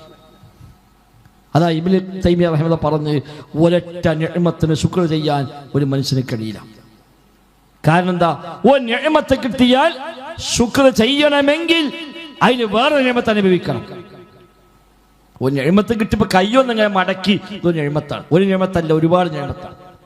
കയ്യിന് വിരല് മടങ്ങണമെങ്കിൽ ഈ വിരല് മാത്രം ഉണ്ടായാൽ പോരാ. ശരീരത്തിലെ മൊത്തം സംവിധാനം കൃത്യമായി വർക്ക് ചെയ്തെങ്കിൽ മാത്രമേ ഈ വിരല് മടങ്ങുള്ളൂ. ഇത് മടക്കണം എന്നുള്ള ഒരു തോന്നൽ ആദ്യം അവിടെ വരണം. അവിടുന്ന് മെസ്സേജ് ഇങ്ങോട്ട് പാസ് ചെയ്യണം. ഈ നാടിൻ്റെ അനുഭവമൊക്കെ വർക്ക് ചെയ്യണം. ചോര അതിൽ കൂടെ പാസ് ചെയ്യണം. അപ്പോഴേ ഇത് മടക്കാൻ പറ്റുള്ളൂ. ആയിരം നിഅമത്തുകളെ അനുഭവിച്ചുകൊണ്ടാണ് ഒരു വിരല് മടക്കാൻ കഴിയുക. ഇത് ശുക്ർ കാണിക്കണം. ശുക്ർ കാണിക്കാൻ മിനിമം ഒരു അൽഹംദുലില്ലാഹ് എന്ന് പറയണ്ടേ? ഏറ്റവും ചുരുങ്ങിയത് ഒരു അൽഹംദുലില്ലാഹ് പറയണമെങ്കിൽ എത്ര നിഅമത്ത് പറയാൻ അനുഭവിക്കണം? അൽഹംദുലില്ലാഹ് പറയണമെങ്കിൽ കേവലം നാവുണ്ടായാൽ പോരാ, ശരീരത്തിന്റെ മൊത്തം സിസ്റ്റം കൃത്യമായി വർക്ക് ചെയ്യണം. അപ്പോഴേ നാവിന്ന് പുറത്തേക്ക് ഭാഷ വരുള്ളൂ. ഒരു നിഅമത്ത് അനുഭവിച്ചാൽ ശുക്ർ ചെയ്യണമെങ്കിൽ 1000 നിഅമത്തുകളെ വേറെ അനുഭവിക്കണം. അപ്പൊ ആ നിഅമത്തിലൊക്കെ ശുക്ർ ചെയ്യണം. അത് ചെയ്യണമെങ്കിലോ പിന്നെയും ധാരാളം നിഅമത്ത് അനുഭവിക്കണം. അതുകൊണ്ട് ഒരൊറ്റ നിഅമത്തിനും ശുക്ർ ചെയ്യാൻ മനുഷ്യനെ കൊണ്ട് കഴിയില്ല. അല്ലാഹു പറഞ്ഞു, ഖലീലും മിൻ ഇബാദിയശ് ശകൂർ, എൻ്റെ അടിമകളിൽ നന്ദിയുള്ളവർ വളരെ കുറവാണ്. നന്ദി കാണിക്കുന്നവരോ ഖലീലം മാ തശ്കുറൂൻ, നിങ്ങൾ ചെയ്യുന്ന നന്ദിയും വളരെ കുറവാണ്. നന്ദി ഉള്ളവരും കുറവ്, ഉള്ളവന്റെ നന്ദിയോ അതും വളരെ കുറവ്. പിന്നെ ബാക്കി അള്ളാന്റെ വക ഫ്രീ ഔദാര്യം കൊടുക്കുക, അവന്റെ റഹ്മത്താണ്. വാരിക്കോരി കൊടുക്കുക. അല്ലാഹ് ഇങ്ങനെയൊക്കെ നിഅമത്ത് കിട്ടിയിട്ട് ഒരു അൽഹംദുലില്ലാഹ് എന്ന് പറഞ്ഞാൽ അതിനുള്ള കൂലി വേറെ കൊടുക്കുക. പടച്ചോ നിഅമത്ത് കിട്ടി, അപ്പൊ ആ നിഅമത്തിന് ഒരു അൽഹംദുലില്ലാഹ് എന്ന് പറഞ്ഞു, അതിനല്ല വാരിക്കോരി കൊടുക്കുക, അവനെ പ്രതിഫലം. അതാ റബ്ബിന്റെ റഹ്മത്ത്. എന്നിട്ട് ആ അള്ളാഹിനെ പറ്റിയാണ് നമ്മൾ വിചാരിക്കായി നമ്മളൊന്നും പറഞ്ഞിട്ട് കാര്യമില്ല. നമ്മളൊന്നും പറഞ്ഞാൽ കിട്ടൂല. 4 ആളെയും കൂട്ടി പോവുക, മറ്റൊരു ഹക്കജാഹ വർക്കത്തെ കൂട്ടുക, മറ്റാളെയും കൂട്ടിയിട്ട് പോവുക, എന്നാലേ കിട്ടുള്ളൂ എന്ന് പറയണത് ഈ പഠിച്ചവനെ പറ്റിയാണ്. സഹോദരങ്ങൾ, റബ്ബെ നമ്മൾ മനസ്സിലാക്കുക, വിശുദ്ധ ഖുർആനിലേക്ക് മടങ്ങുക, ഹദീസിലേക്ക് മടങ്ങുക, ദീൻ നമ്മൾ പഠിക്കുക, ഖുർആന്റെ കൂടെ സഞ്ചരിക്കുക, പടച്ച റബ്ബിനെ കൃത്യമായി അറിയുക. ആ റബ്ബിലേക്ക് മനസ്സറിഞ്ഞു മടങ്ങാൻ, ആ പടച്ച റബ്ബിലേക്ക് ആത്മാർത്ഥമായി മടങ്ങാൻ, ആ റബ്ബിനോട് ആത്മാർത്ഥമായി പ്രാർത്ഥിക്കാൻ നമ്മൾ തയ്യാറാവുക. ശുക്റുള്ള, നന്ദിയുള്ള അടിമകളായി മാറുക. അതുമാത്രമാണ് രക്ഷക്കുള്ള മാർഗം. അതല്ല എങ്കിൽ വമ്പൻ നഷ്ടം. ഖസ്റദ് ദുനിയാ വൽ ആഖിറ, ദാലിക ഹുവൽ ഖുസ്റാനുൽ മുബീൻ. ദുനിയാവും നഷ്ടമായി, പരലോകവും നഷ്ടമായി. അതാണ് ഏറ്റവും വ്യക്തമായ നഷ്ടമെന്ന് വിശുദ്ധ ഖുർആൻ അല്ലാഹ് പറയുന്നു. ആ നഷ്ടം വരാതിരിക്കാൻ നാം പരിശ്രമിക്കുക. അല്ലാഹു സുബ്ഹാനഹു വ തആല ഖൈറും ബറകത്തും നൽകി നമ്മയെല്ലാം അനുഗ്രഹിക്കുമാറാവട്ടെ. ഇത് കൂടുതൽ പഠിക്കാൻ തയ്യാറാവുക. ഖുർആൻ ക്ലാസ് ഉണ്ട് നമ്മളിവിടൊക്കെ, നമ്മൾ കൈകഞ്ചന ദാറുസ്സലാം പള്ളിയിൽ എല്ലാ ബുധനാഴ്ചയും സുബഹിക്ക് ശേഷം ഖുർആൻ ക്ലാസ് ഉണ്ട്. ഉപയോഗപ്പെടുത്താൻ ശ്രമിക്കുക. ഇവിടെയൊക്കെ നമ്മൾ ക്ലാസ്സുകളുണ്ട്. ഒരുപാട് പഠന സംരംഭങ്ങൾ മൊബൈൽ ഫോണിൽ കിട്ടും, ഓൺലൈൻ ആയിട്ടുണ്ട്, ഓഫ്ലൈൻ ആയിട്ടുണ്ട്, വ്യത്യസ്തമായ സംരംഭങ്ങളുണ്ട്. നമ്മുടെ കുട്ടികൾക്ക് മദ്രസയുണ്ട്. ഇതൊക്കെ ഉപയോഗപ്പെടുത്തുക. ആ പള്ളിക്ക് മദ്രസ ഉണ്ട്. ഏത് കുട്ടികൾക്കും വരാം. രാവിലെ ഒരു 1.5 മണിക്കൂർ സമയം ദർസുണ്ട്. അവിടെ പോയി താമസിച്ച് ദീന് പഠിക്കാൻ സംവിധാനമുണ്ട്. ഇവിടെ മിനി ഊട്ടിൽ വിശാലമായ കോളേജുണ്ട്. 10ാം ക്ലാസ് കഴിഞ്ഞ കുട്ടികൾക്ക് ദീന് പഠിക്കാനുള്ള നല്ല സംവിധാനം ഇവിടെയുണ്ട്. അതേപോലെ പാണക്കാട് പെൺകുട്ടികൾക്കുള്ള ക്യാമ്പസ് ഉണ്ട്. ഖുർആൻ ഹിഫ്ളാക്കാൻ സംവിധാനം ഉണ്ട്. ഇതൊന്നും പഴയ കാലത്തിലില്ലാത്ത എത്രയോ സംവിധാനങ്ങൾ നമ്മുടെ നാട്ടിൽ വന്നു. അള്ളാഹുവിന്റെ കിതാബ് കാണാപ്പാഠം പഠിക്കാൻ ആൺകുട്ടിയാക്കും പെൺകുട്ടിയാക്കും നമ്മളെ തൽക്കാൻ പുറത്ത് സൗകര്യമുണ്ട്. മിനിയൂട്ടി പോയാൽ ആൺകുട്ടിയാക്ക് ഖുർആൻ ഹിഫ്ളാക്കാം. പഴയ അപ്പുറത്താഴെ പെൺകുട്ടിയാക്ക് വേണ്ടി ഹിഫ്ള് സംവിധാനം നമ്മൾ ആരംഭിച്ചു. 10 വയസ്സ് 11 വയസ്സൊക്കെയുള്ള പെൺകുട്ടിയാക്ക് അവിടെ ചേർന്ന ഖുർആൻ ഹിഫ്ളാക്കാം. 10ാം ക്ലാസ് കഴിഞ്ഞ പെൺകുട്ടിയൊക്കെ പാണക്കാട് ക്യാമ്പസിൽ പോയി ചേർന്ന് പഠിക്കാം. ഒരു ഉറുപ്പിക ചെലവില്ല, ഫീസ് കൊടുക്കണ്ട, താമസം ഫ്രീ, ഭക്ഷണം ഫ്രീ, എല്ലാം ഫ്രീ ആയി കിട്ടും. പഠിച്ചാൽ മാത്രം മതി. വ്യത്യസ്തമായ സംരംഭങ്ങൾ എമ്പാടുമുണ്ട്. അതൊക്കെ നമ്മൾ ഉപയോഗപ്പെടുത്തുക. ഇൻഷാ അല്ലാഹ് വിദ്യാർത്ഥികൾക്ക് വേണ്ടി അവധിക്കാല ക്ലാസ്സുകൾ വരാൻ പോകുന്നു അടുത്ത മാസം. CR എന്ന പേരിൽ എല്ലാ ആഴ്ചയിലും പഠന സംരംഭങ്ങൾ. മെയ് 11-ന് വിദ്യാർത്ഥികൾക്ക് വേണ്ടി മാത്രമായി ഒരു പ്രത്യേകമായ സമ്മേളനം പെരിന്തൽമണ്ണയിൽ വെച്ച് നടക്കുകയാണ് ഇൻഷാ അല്ലാഹ്. ഹൈസ്കൂൾ മുതൽ +2 മുതൽ ഡിഗ്രി മുതലൊക്കെയുള്ള ഏത് കോഴ്സിനെ പഠിക്കുന്ന വിദ്യാർത്ഥികൾക്കുമുള്ള ഒരു സംരംഭമാണ് മെയ് 11 കേരള വിദ്യാർത്ഥി സമ്മേളനം. വെറും ഒരു സമ്മേളനമല്ല, കുട്ടികൾക്ക് ഒരുപാട് കാഴ്ചപ്പാടുകൾ ലഭിക്കും. ഇന്ന് ലഹരിയും അതേപോലെ തോന്നിവാസങ്ങളും നിരീശ്വരവാദങ്ങളും സ്വതന്ത്രവാദങ്ങൾക്ക് വ്യാപകമായി വരുമ്പോൾ കുട്ടികളുടെ പ്രായത്തിനനുസരിച്ച് കുട്ടികളെ മനസ്സിലേക്ക് ഇറങ്ങിച്ചെന്ന് അവർക്ക് കൃത്യമായി ദിശാബോധം നൽകുന്ന, ധർമ്മബോധം നൽകുന്ന വ്യത്യസ്തമായ സംരംഭങ്ങളാണ് ആ സമ്മേളനത്തിന്റെ ഭാഗമായിട്ടുണ്ടാവുക. നമ്മുടെ മക്കളൊക്കെ ഉണ്ടെങ്കിൽ രജിസ്റ്റർ ചെയ്യുക, ആ സമ്മേളനത്തിൽ പങ്കെടുപ്പിക്കുക. ഇവിടുന്നൊക്കെ വാഹനം പുറപ്പെടും, അതിൽ കയറ്റി കൊടുത്താൽ മാത്രം മതി. അവരെ പോയി ജീവിതത്തിൽ വലിയൊരു വഴിത്തിരിവ് തീർച്ചയായും ആ മക്കൾക്ക് ലഭിക്കുമെന്ന കാര്യത്തിൽ സംശയിക്കാറൊന്നുമില്ല. ആ നിലക്കുള്ള നന്മകളുടെ കൂടെ നമ്മളും സഞ്ചരിക്കുക, റബ്ബിനോട് ഖൈറിന് വേണ്ടി പ്രാർത്ഥിക്കുക. അല്ലാഹു സുബ്ഹാനഹു വ തആല എല്ലാ അർത്ഥത്തിലുമുള്ള ഖൈറും ബറക്കത്തും നൽകി നമ്മയെല്ലാം അനുഗ്രഹിക്കുമാറാവട്ടെ. ജീവിതത്തിലെ എല്ലാ രംഗത്തും അല്ലാഹു തആല ബറക്കത്ത് വർഷിക്കുമാറാവട്ടെ. സമ്പത്തിൽ, സന്താനങ്ങളിൽ, കുടുംബജീവിതത്തിൽ, നമ്മുടെ ആരോഗ്യത്തിൽ എല്ലാം അല്ലാഹു സുബ്ഹാനഹു വ തആല ബറക്കത്ത് വർഷിക്കുമാറാവട്ടെ. നമ്മിൽ നിന്ന് മരണപ്പെട്ടു പോയ മാതാപിതാക്കൾ, ബന്ധുമിത്രാദികൾ, മറ്റു സഹോദരങ്ങൾ എല്ലാവർക്കും അല്ലാഹു തആല മഗ്ഫിറത്തും റഹ്മത്തും നൽകി അനുഗ്രഹിക്കുമാറാവട്ടെ. ദുനിയാവിലെ ആയുസ് മുഴുവൻ അള്ളാഹിന്റെ ഇഷ്ടത്തിലായി വിനിയോഗിക്കാൻ റബ്ബ് നമുക്ക് തൗഫീഖ് പ്രദാനം ചെയ്യുമാറാവട്ടെ. എപ്പോൾ മരിക്കേണ്ടി വന്നാലും ലാ ഇലാഹ ഇല്ലല്ലാഹ് എന്ന് ഉച്ചരിച്ചുകൊണ്ട് ഈമാനോടെ മരിക്കുന്ന ഭാഗ്യവാന്മാരിൽ അല്ലാഹു സുബ്ഹാനഹു വ തആല നമ്മെ ഉൾപ്പെടുത്തി അനുഗ്രഹിക്കുമാറാവട്ടെ. നാളെ പരലോകത്ത് സ്വർഗം നൽകി അമ്പിയാക്കളുടെ കൂടെ, ഔലിയാക്കളുടെ കൂടെ, സുദീഖുകളെയും ശുഹദാഇന്റെയും സ്വാലിഹീകളുടെയും കൂടെ ഒരിടം നൽകി റബ്ബ് സുബ്ഹാനഹു വ തആല നമ്മെ എല്ലാം അനുഗ്രഹിക്കുമാറാവട്ടെ. റബ്ബനാ ആതിനാ ഫിദ്ദുനിയാ ഹസന വഫിൽ ആഖിറതി ഹസന വഖിനാ അദാബന്നാർ. റബ്ബനാ തഖബ്ബൽ മിന്നാ ربنا تقبل منا إنك أنت السميع العليم وتب علينا إنك أنت التواب الرحيم وصلى الله وسلم على محمد وآله وصحبه أجمعين والحمد لله رب العالمين.